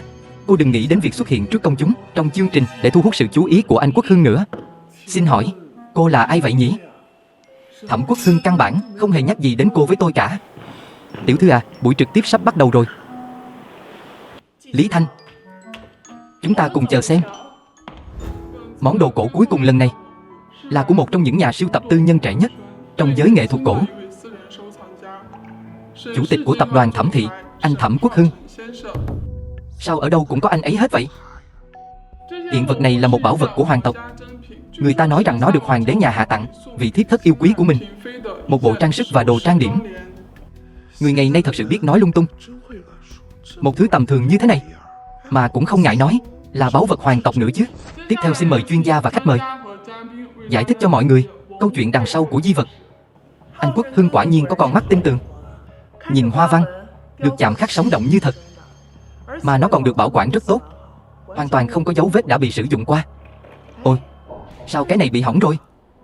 Nhớ khi còn nhỏ, anh Quốc Hưng thường đưa tôi đến buổi đấu giá chơi. Mua nhiều đồ quá rồi, có chút không nhớ rõ nữa. Anh Quốc Hưng đem nó lên chương trình, có lẽ là muốn làm tôi ngạc nhiên. Cô Lý, dù là những người hoàn toàn không biết gì về lịch sử, có lẽ cũng nhận ra rằng những món đồ này có giá trị không nhỏ. Đúng vậy. Tốt lắm. Cô là người ngoài ngành, không hiểu, tôi cũng không trách cô. Ý tôi nói là chất lượng của món hàng giả này cũng khá tốt đấy. Cô có ý gì? Vương cung đại hạ, quả thật có món bảo vật như vậy, không sai. Nhưng món này, họa tiết hoa văn trên bề mặt đã lỗi thời từ lâu rồi, Pocket Cine. không phù hợp với thẩm mỹ hoàng gia thời đó. Ý cô là đường chủ tịch của Thẩm thị lấy đồ giả lên chương trình sao?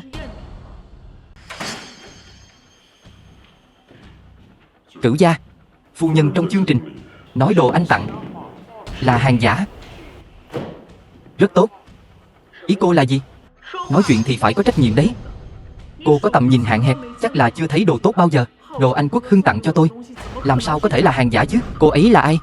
Anh quên rồi sao? Cô ấy là người em họ ở xa của anh. Khi còn nhỏ hay đến nhà anh, nhất định bắt anh phải chơi với cô ấy. Anh thấy phiền quá, mắng cô ấy khóc luôn đấy. Cô Thẩm, có thể cô đã hiểu lầm ý tôi rồi. Ý tôi là chiếc hộp trang điểm này là hàng giả, nhưng tôi không nói. Anh Thẩm gửi món bảo vật tới là hàng giả. Lấy cái tay bẩn thỉu của cô ra. Đồ quý giá như vậy là thứ cô có thể chạm vào sao? Chắc là anh Thẩm đã đùa với mọi người thôi. Đây mới là bảo vật thật sự. Họa tiết hoa dây quấn, một đôi trâm cài tóc với phụ kiện đung đưa. Hộp trang điểm này chỉ là hàng giả mà thôi. Phu nhân thật thông minh. Thanh Thanh, chị cũng thật là lợi hại. Là kịch bản đạo diễn đưa cho sao? Đạo diễn này có thể cho Thẩm gia đại tiểu thư bị mất mặt như vậy sao? Có lý. Cô ấy trở thành chủ đề nóng nhất trên mạng rồi, luôn bắt nạt mọi người trong đoàn phim. Tôi cũng sắp chịu không nổi rồi. Cút đi. Cút hết đi. Cút hết cho tôi đi. Cô Thẩm, tôi cũng không biết chuyện gì đang xảy ra. Anh ấy không có nói cho tôi biết. Có thể là anh Quốc Hưng muốn làm tôi ngạc nhiên. Bây giờ, lập tức đuổi Lý Thanh ra khỏi nhóm đạo diễn. Cô Thẩm, hiện tại lượt tìm kiếm sắp bùng nổ rồi. Bây giờ mà đuổi cô ấy, mọi người đều sẽ biết chuyện gì xảy ra đấy. Vô dụng. Một đám vô dụng. Hết thuốc chữa. Lý Thanh, tôi tự có cách làm cô bị đuổi khỏi chương trình. Không sao chứ? Không sao. Cảm ơn anh. Tôi là Trần Hạo. Gần đây bận quá, vẫn chưa thể chính thức làm quen với cô. Cảm ơn anh. Tôi là Lý Thanh. Anh Hạo, xin lỗi nhé, em không nhìn thấy. Không sao, tôi còn phải quay phim nên đi trước đây. Được. Cô lại làm trò gì nữa đây? Cô thật dữ quá đi. Chưa nổi tiếng đã bắt đầu tỏ ra kiêu ngạo rồi.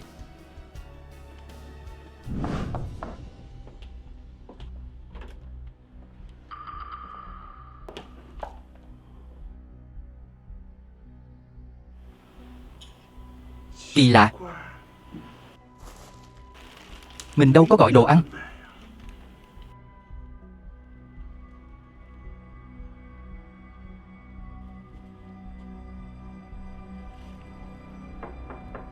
Xin chào, đồ ăn để sai phòng rồi, tôi để lại ở cửa nhé. Này, cô Lý. Ồ, có lẽ là để sai rồi. Cảm ơn. Không có gì. Thật kỳ lạ.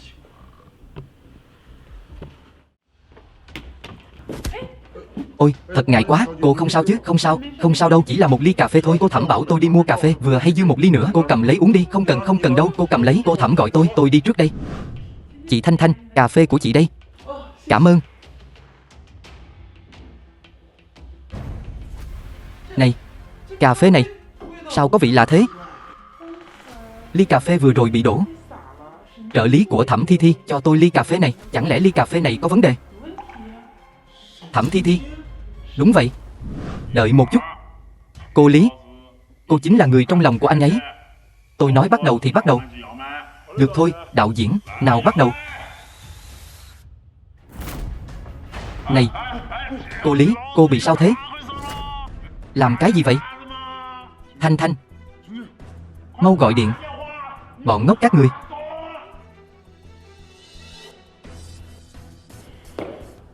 Lý Thanh, để rồi xem. Thanh Thanh. Thanh Thanh. Cuối cùng em cũng tỉnh rồi. Tôi bị sao vậy? Em đã ngất đi. Có lẽ do đi quay chương trình nên mệt quá đấy. Không mệt. Thẩm Thi Thi. Chắc chắn là ly cà phê đó có vấn đề. Hay là thôi đừng đi nữa. Không được. Chỉ còn lại vài cảnh nữa thôi. Hơn nữa tôi còn phải tìm Thẩm. Không tốt rồi, có chuyện rồi. Anh xem. Cửu gia. Chuyện gì vậy? Đây là lý do mà em nhất định phải tham gia ghi hình sao? Anh lại nổi điên cái gì vậy? Lý Thanh có cử chỉ thân mật với trai trẻ Trần Hạo tại trường quay. Làm sao tôi có thể làm những chuyện này? Mới đi ra ngoài có mấy ngày đã tìm được tình yêu đích thực rồi. Tôi và Trần Hạo đó tổng cộng nói không được mấy câu. Sao anh lại vu khống tôi? Phu nhân Thẩm và chàng trai trẻ trước mặt công chúng lôi lôi kéo kéo. Đây là những gì tôi tận mắt nhìn thấy. Tôi không có. Vẫn còn chưa ly hôn. Đã gấp gáp tìm người mới rồi sao? Anh chỉ tin tấm ảnh.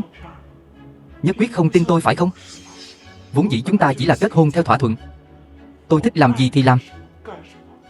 Anh không thể quản tôi. Cửu gia. Cửu gia. Lý Thanh, chỉ cần ra khỏi cánh cửa này thì đừng quay về đây nữa. Không về thì không về. Phu nhân ơi. Cửu gia. Cái tin tức này nổi lên đột ngột như vậy, chắc chắn có sự hiểu lầm gì đó. Cô ấy tài giỏi như vậy, làm sao có thể là hiểu lầm chứ? Mời vào. Anh Trần. Anh đã xem chủ đề tìm kiếm chưa? Lý tiểu thư à, cô không phải là người của showbiz này nên có thể không biết rõ. Trong ngành, loại tin đồn vô căn cứ này nhiều vô số kể. Nếu như cô để ý đến từng cái một thì cô sẽ vô cùng mệt mỏi đó. Nhưng mà tôi cứ để ý đó thì sao? Sao có thể để ý quá nhiều chó con như vậy chứ? Không trả lời chính là cách giải quyết tốt nhất. Nếu tôi nói đây là bút tích của Thẩm Thi Thi thì sao? Vậy thì anh Trần à, anh đã chịu khổ vì cô ta một cách vô ích rồi. Anh Trần, giúp một việc có thể hay không?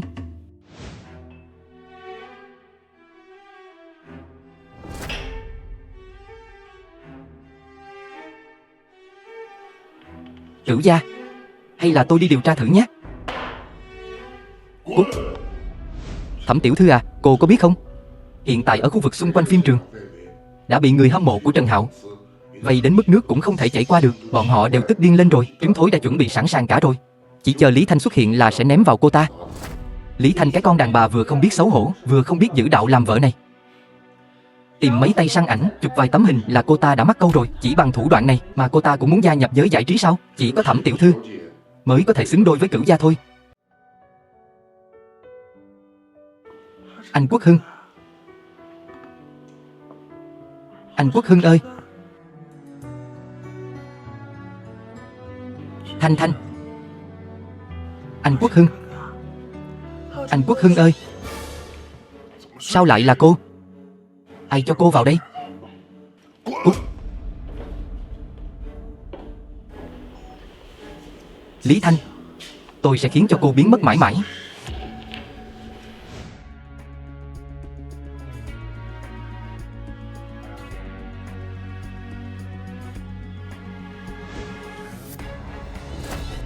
Dám làm ảnh hưởng danh tiếng Trần Hạo, còn dám tham gia chương trình tạp kỹ sao?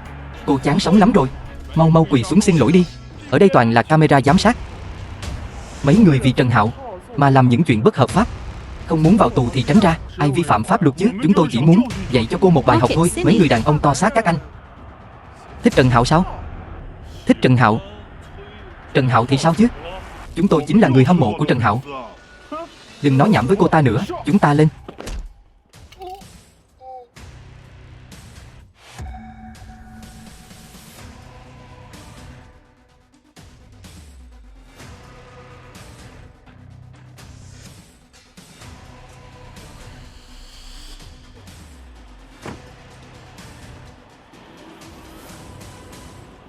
Sao anh lại đến đây? Tình cờ đi qua thôi. Lý tiểu thư, là cô báo công an phải không? Đúng. Mấy người hâm mộ này có ý muốn tấn công tôi. Quá trình cụ thể, toàn bộ đều được camera giám sát ven đường ghi lại. Cô báo công an khi nào vậy? Giả vờ vô hại, chờ người sập bẫy. Đây là cái bẫy do cô bày sẵn sao? Cảm ơn anh nhé. Mấy người hâm mộ này đều là trẻ vị thành niên không hiểu chuyện, nhưng mà họ vừa nói có một người gọi là chị Trân xúi giục bọn họ làm. Hy vọng trở về anh có thể điều tra nghiêm ngặt về họ. Đây là việc tôi nên làm mà. Cửu gia, tôi cần đi đến chỗ quay chương trình gấp. Anh có thể cho tôi đi nhờ xe được không? Cửu gia, cảm ơn anh đã đưa tôi đến đây. Tôi đi trước nhé. Không có gì khác muốn nói sao? Không phải là anh không muốn nghe tôi giải thích hay sao? Cô, tối hôm nay tất cả mọi chuyện đều sẽ kết thúc.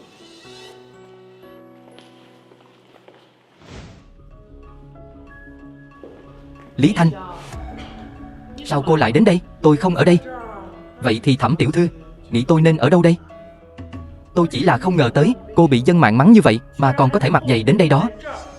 Vậy sao? Tôi còn tưởng là Thẩm tiểu thư đây đã làm chuyện gì đó rồi chứ. Cô đang nói gì vậy? Tôi nghe không hiểu. Sao anh ta lại đến đây vậy? Không ngờ anh ta vậy mà lại đến đây.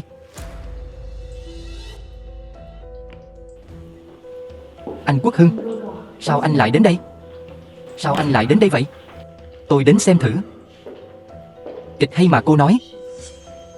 Lại gặp nhau rồi. Lý tiểu thư, chỗ tôi có một tin xấu đây. Có muốn nghe một chút hay không, Lý Thanh? Đây chính là kịch hay mà cô nói sao? Đừng vội mà, kịch hay sắp bắt đầu rồi.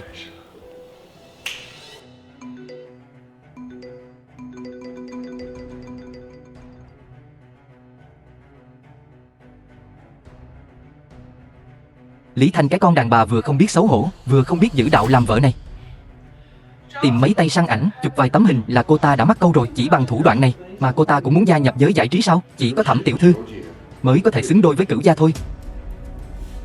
Cậu nhẹ nhàng chút đi, cậu làm tôi đau đó. Thẩm tiểu thư, Pocket Cine. thủ đoạn này của tôi có giống với cách cô đã làm không?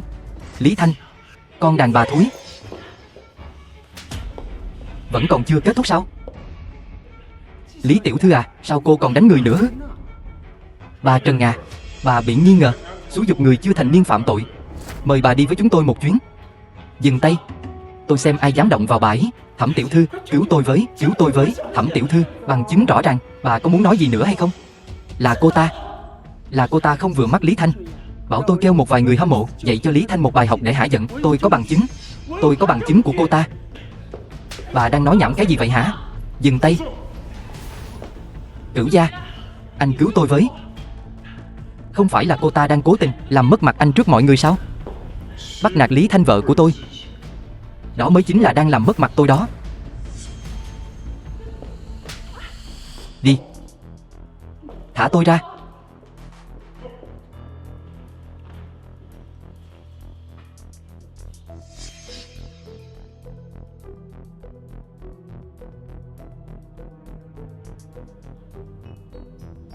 Vợ ơi, không ly hôn nữa có được không? Xem tâm trạng thế nào đã.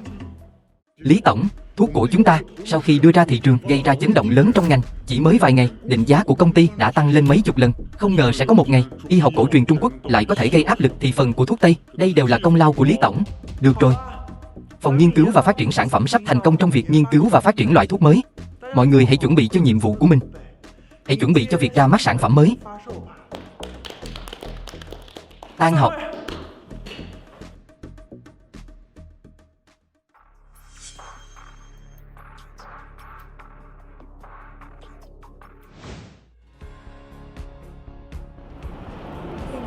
Chị ơi, mua hoa đi. Nếu em không bán hết, ba em sẽ đánh em đấy. Được.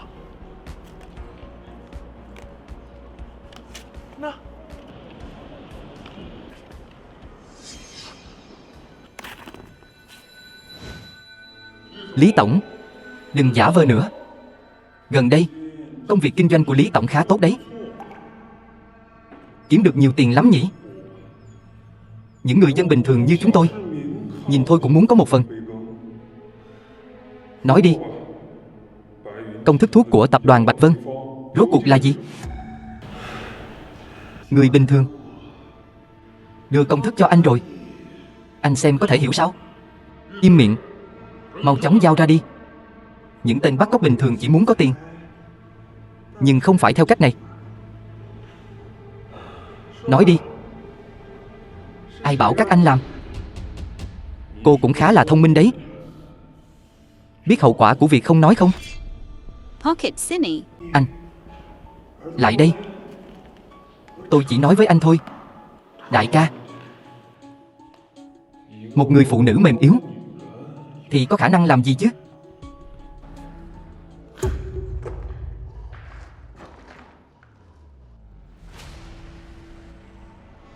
Mùi gì vậy? Cô làm cái gì vậy hả? Bạch Vân. Nghiên cứu và phát triển của dược phẩm. Nói đi. Ai cử các anh tới? Hoa thị. Dược phẩm.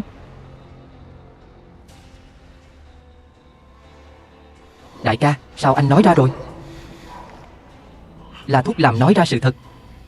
Nếu như cô cũng đã biết rồi, vậy tôi sẽ diệt khẩu cô.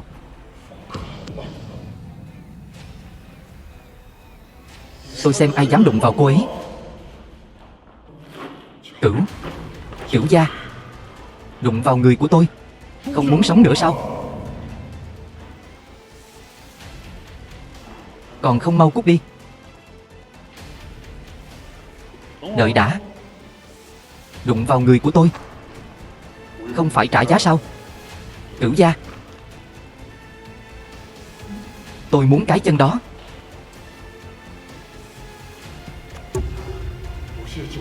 Cảm ơn cửu gia tha mạng. Cửu gia, anh vẫn như mọi khi. Anh hùng cứu mỹ nhân, vẫn còn tâm trạng đùa giỡn sao? Sao rồi? Sao thế?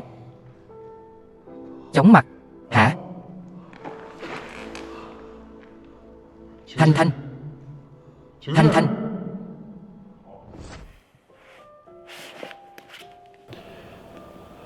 Nước.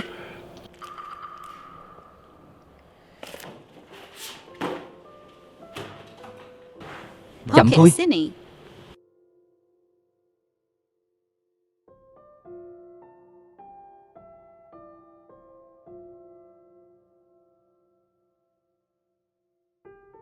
Cô ngất xỉu làm tôi sợ quá đi mất. Tôi đã giấu thuốc độc trong răng, xem như xử được 1.000 kẻ thù, thì mình cũng ảnh hưởng 800. Có tác dụng phụ không? Cửu gia, xem ra anh đã bị dọa đến sợ quá rồi.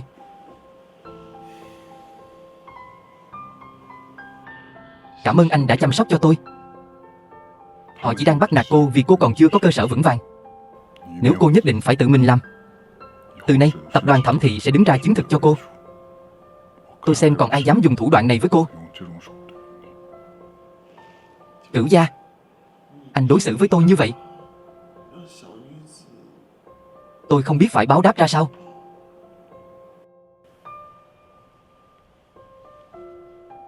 Cô là người phụ nữ của tôi. Việc này là bổn phận và trách nhiệm của tôi đối với cô. Chẳng lẽ chúng ta không phải là mối quan hệ giữa bác sĩ và bệnh nhân sao? Vậy cô có muốn đi kiểm tra kết quả điều trị của mình ngay bây giờ không?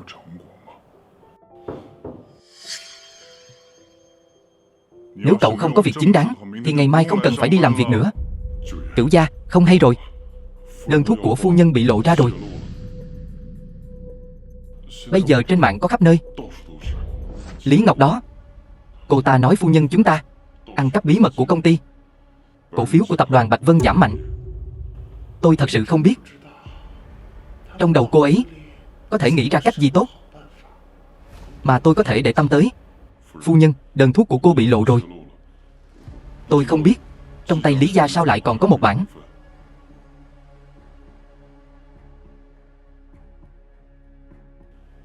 Họ chỉ còn mấy trò xảo quyệt này thôi. Hẹn gặp anh ở buổi họp báo.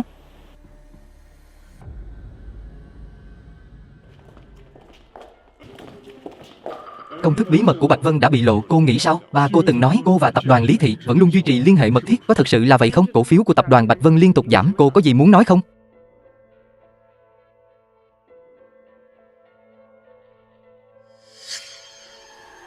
Lý Thanh, xem kìa, đại diện của dược phẩm Hoa Thị đã đến rồi.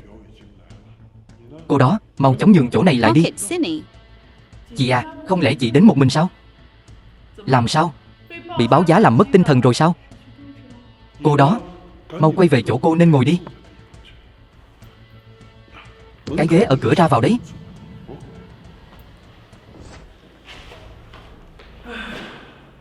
Thẩm Minh Khánh, bây giờ cậu đã tìm được chỗ dựa mới rồi. Thì cáo mượn oai hùng sao? Thật mất mặt Thẩm gia mà.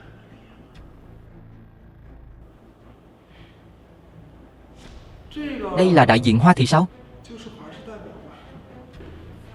Xin chào. Chúng ta không phải lần đầu gặp mặt. Cái chân bị gãy của tên bắt cóc đã nhận được rồi chứ? Lý Thanh, cô đừng có mà đắc ý. Lát nữa sẽ có chuyện hay cho cô xem. À đúng rồi, tôi quên nói. Vì để làm rõ sự thật cho mọi người, tôi đã đặc biệt xin phép để phát sóng trực tiếp toàn bộ quá trình. Chỉ là không biết hôm nay cuối cùng ai sẽ thân bại danh liệt. 1 tháng trước, tập đoàn Bạch Vân dưới quyền sở hữu của Lý Thanh, thuốc do công ty phát hành, được hợp tác nghiên cứu và phát triển giữa dược phẩm Hoa Thị và tập đoàn Lý Thị. Bằng sáng chế thuốc A được nộp đơn xin cấp, được tổ chức chuyên môn đánh giá là có độ tương đồng cao. Lý Tổng, cô có gì muốn nói không? Điều trị bệnh tim mạch, thuốc đặc hiệu An Tâm Khang cho các triệu chứng như đau thắt ngực và các triệu chứng khác. Đúng thật là tập đoàn Bạch Vân chúng tôi độc lập nghiên cứu và phát triển. Thuốc bằng sáng chế A3487 đã qua kiểm định với An Tâm Khang của tập đoàn Bạch Vân. Về việc phối trộn nguyên liệu và quy trình sản xuất, quả thực có nhiều điểm tương đồng. Các đồng nghiệp đều biết, phát triển các loại thuốc mới sẽ cần đến toàn bộ nhân lực của công ty, cả tài nguyên vật chất và tài chính. Có thể mất đến vài chục năm cũng là điều bình thường. Lý Thanh, cô còn trẻ như vậy, công ty vừa mới chuyển đổi gần đây, làm sao có thể trong vài tháng đạt được kết quả của hàng trăm người nỗ lực cả đời làm việc? Chị à, tôi biết là chị muốn tự mình mở công ty, nhưng mà chị cũng không thể trộn đồ của tập đoàn Hoa Thị chứ. Quá trình nghiên cứu và phát triển thuốc phức tạp như vậy, làm sao mà cái công ty nhỏ bé này của chị có thể hoàn thành nó một cách độc lập được chứ? Các vị, tôi có thể cung cấp tất cả các bản ghi hình của camera giám sát về Lý Thanh trong những năm làm việc tại tập đoàn Lý Thị, và cả bằng sáng chế thuốc sớm hơn đơn xin cấp bằng sáng chế của An Tâm Khang nữa. Các vị à, bằng sáng chế số A3487, thời gian nộp đơn là đầu tháng 5, còn thời gian nộp đơn xin cấp bằng sáng chế của An Tâm Khang là đầu tháng 6. Lý Thanh, cô còn gì muốn nói nữa không?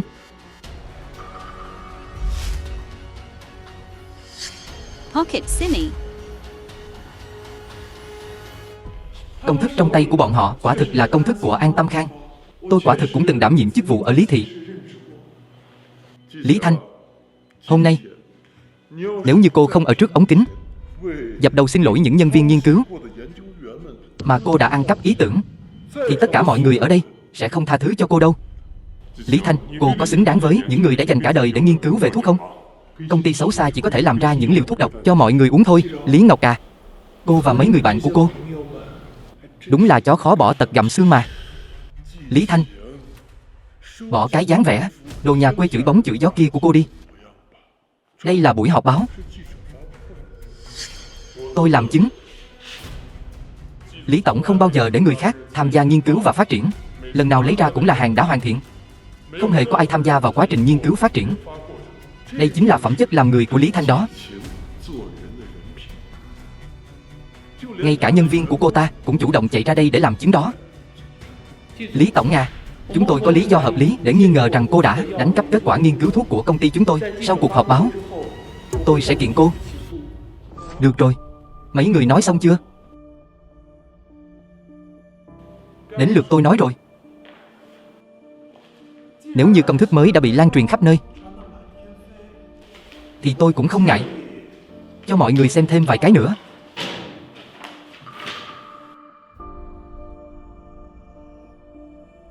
Mấy thứ này là những bản thảo thử nghiệm, pha chế thuốc trước đây của tôi. Những ghi chép nghiên cứu của mấy người e rằng chỉ là đang đẩy mạnh công thức cuối cùng thôi. Và thu được những bản ghi chép thí nghiệm bị sai lệch. Tuy nhiên, đây không phải là yếu tố quan trọng nhất. Lý Thanh, chú ý lời nói của cô đó. Có biết vì sao lời nói dối của mấy người lại giống như bong bóng không? Thế là vỡ nát rồi. Công thức của An Tâm Khang bắt nguồn từ cuốn sách cổ này. Và cuốn sách cổ này là của mẹ ruột tôi, được truyền lại từ ông bà tổ tiên. Cha dượng đã chiếm đoạt bất hợp pháp tài sản của mẹ tôi trong hơn 20 năm qua. Và cuốn sách cổ này cũng được cất giữ trong két sắt ở Thụy Sĩ suốt 20 năm qua. Lý Ngọc à, nghiên cứu của cô là do tổ tiên của tôi báo mộng về cho cô sao? Vậy thì cô có mơ thấy mẹ tôi đang tìm cách lấy mạng cô hay không? Cô, không phải mấy người đã nói là chắc chắn sẽ không có sai sót nào? Câm miệng. Mấy người vẫn còn dám hợp tác với loại người này sao? Không sợ là mấy người sẽ là hoa thị tiếp theo hay sao?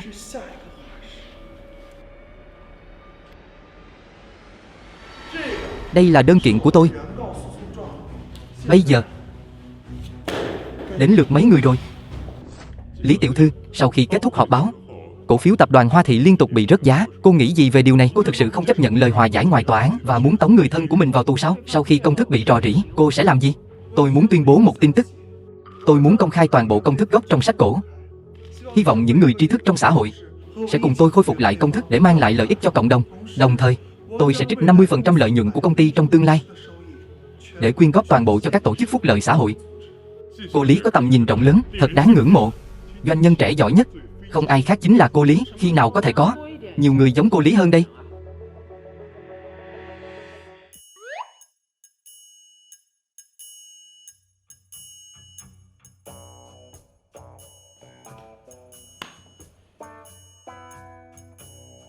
Cửu gia. Thanh Thanh, sao vậy? Cởi ra đi.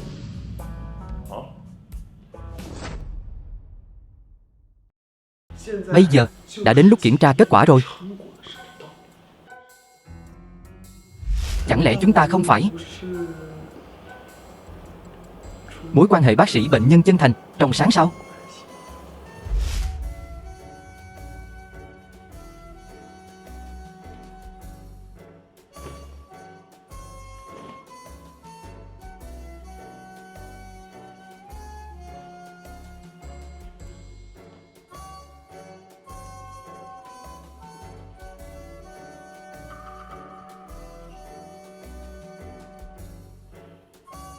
Thế nào? Cô có hài lòng với kết quả điều trị của mình không? Cũng không tệ đó. Chuyên tâm khám cho tôi chút đi.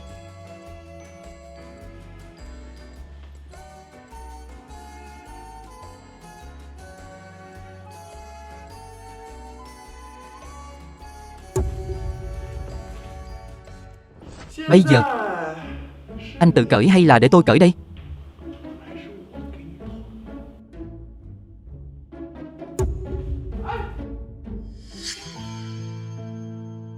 Hổ không gầm nên coi tôi như mèo bệnh sao? Cửu gia à, bây giờ anh có cảm thấy cơ thể của mình rã rời hay không? Có chút yếu ớt.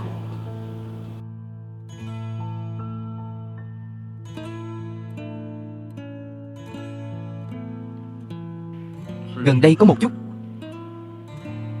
Cô lại làm chuyện kỳ quặc gì nữa rồi? Tác dụng của thuốc lần này hình như có hơi mạnh quá rồi. Lần sau tôi sẽ giảm liều lượng cho anh một chút. Cô nói gì cơ?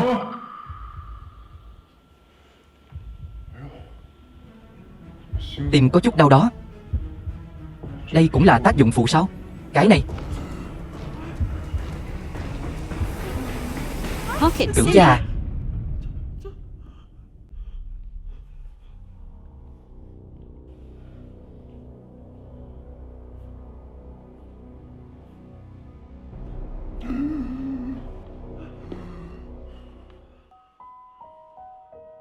Cửu gia, có đỡ hơn chút nào không? Có chuyện gì vậy? Cô lại làm gì nữa rồi? Không lẽ do cái viên hồi xuân đơn đó phát huy tác dụng sao? Chuyện này, Lý Thanh ơi là Lý Thanh. Cô đúng là Phan Kim Liên bỏ thuốc để che giấu ý định xấu mà. Phan Kim Liên cái gì chứ? Tôi là Đại Hạ.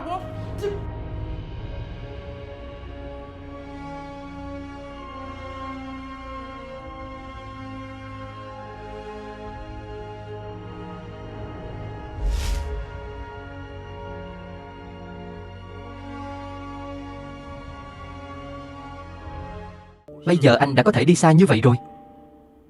Không hổ là cô vợ thần y của anh. Không chỉ chữa khỏi chân cho anh, mà còn tẩm bổ cho thận của anh nữa. Đó là tất nhiên. Anh cũng không xem thử em là ai. Em chính là thần y đại nhân đó. Có phải em không nỡ đánh mất danh hiệu Thẩm phu nhân không? Anh cũng không có nói khi chân khỏi hẳn rồi sẽ ly hôn với em mà. Chỉ có anh biết nói thôi à.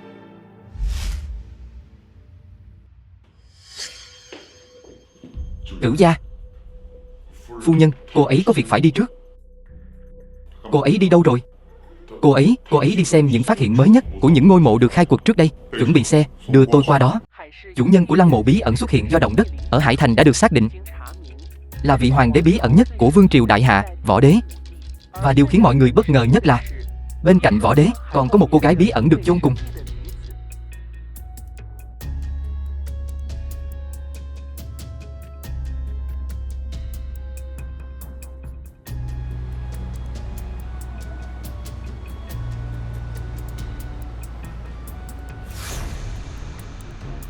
Lý tiểu thư, cô không thể vào được, tránh ra. Tôi có giấy phép. Tại sao lại không thể vào chứ? Pocket Simi. Xin mời Lý tiểu thư về cho. Ở đó có con gì kìa?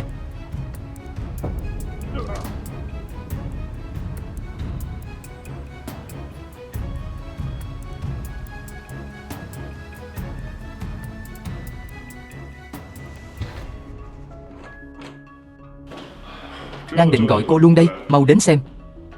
Căn cứ vào những ghi chép trong mộ, cặp ngọc bội song ngư này có khả năng giao tiếp với đất trời. Nhìn đi, tôi đã nói là trong y đúc mà. Miếng ngọc bội này cũng coi như là bảo vật quốc gia rồi. Giao tiếp với đất trời sao? Đây không phải chỉ là một miếng ngọc bội bình thường thôi sao?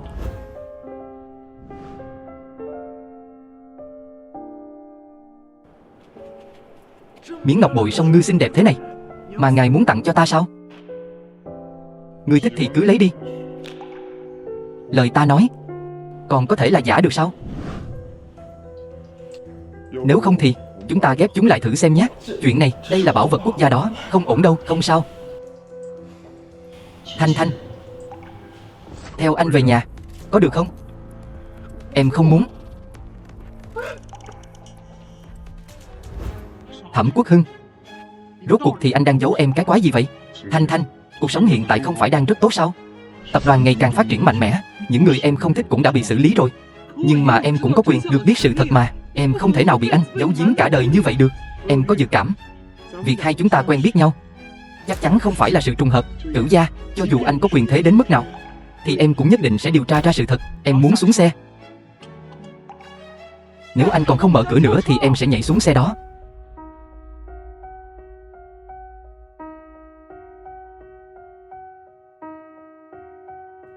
Bác Tài, đi đến viện khảo cổ học.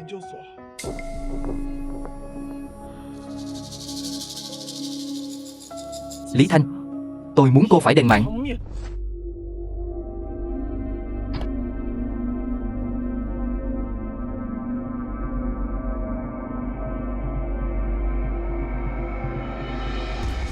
Đây không phải là Lý đại tiểu thư sao? Sao bây giờ lại suy bại thành bộ dạng như thế này rồi? Sao tập đoàn Lý Thị lại không đưa tiền để bảo lãnh cô ra ngoài đi nhỉ? Mấy cô không xem tin tức sao? Tập đoàn Lý Thị đã bị phá sản và được Thẩm gia mua lại rồi. Bây giờ Lý tổng bị chọc tức đến mức phải nhập viện. Nghe nói trước cửa phòng bệnh còn có một đám con hoang cãi nhau ồn ào đòi chia gia sản đó.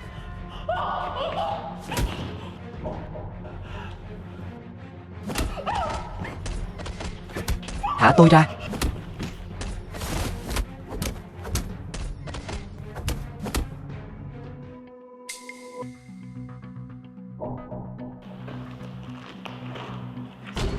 còn không mau tỉnh dậy. Cô muốn làm gì?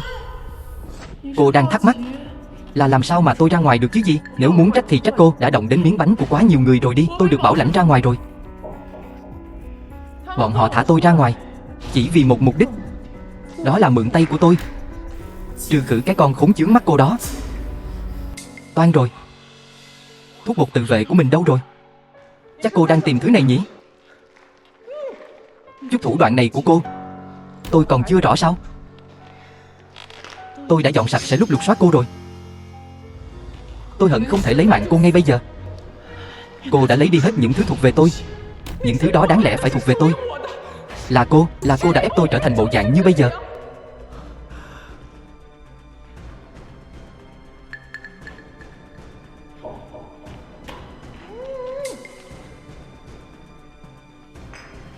Bây giờ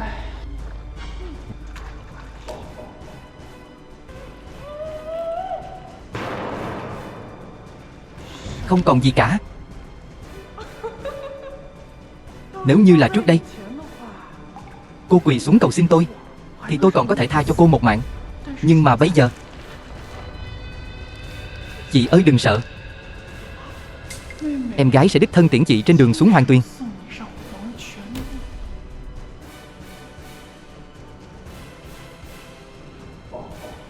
Lý Thanh, tôi muốn cô chôn cùng với tôi. Thanh Thanh.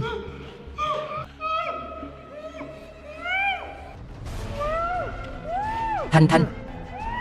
Thanh Thanh ơi, cẩn thận, đi bán muối hết cho tôi.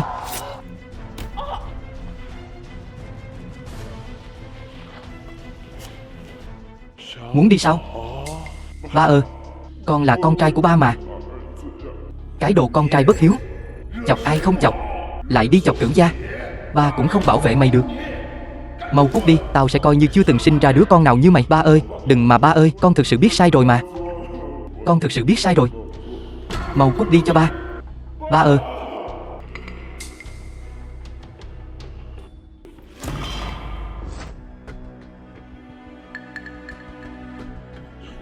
Con đàn bà thúi cô hại tôi thảm rồi. Anh là một thằng ngu. Nếu không phải vì anh là người của Thẩm gia thì đến đánh giày cho tôi cũng không xứng. Giờ cô quay về xem thử. Ở Lý gia không còn thứ gì thuộc về cô cả. Anh cũng về nhà hỏi thử xem anh có còn xứng mang họ Thẩm không. Hôm nay đừng ai mơ có thể đi khỏi đây. Ai cũng đừng hòng đi được.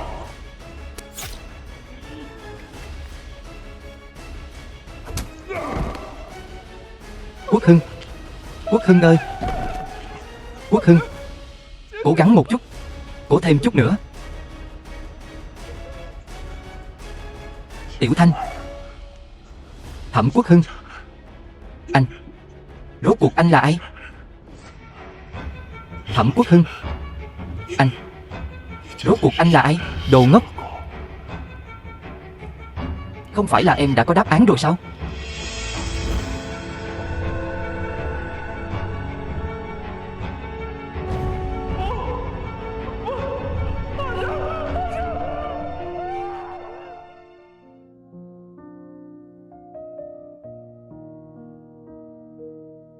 Cửu gia, anh vừa vặn xem kịp tập cuối rồi. Tập cuối gì cơ? Chính là cái bộ phim về Cẩu Hoàng đế và vị thần y đã lui về sống ẩn nơi núi rừng đó. Tiểu Thanh, em vẫn chưa bỏ đi sao? Tất nhiên là em không đi rồi. Hơn nữa năng lực của thần y em đây lợi hại vô cùng luôn. Anh nhìn đi, anh vẫn còn sống này. Nhưng mà Cửu gia ơi, đầu óc anh lại làm sao thế?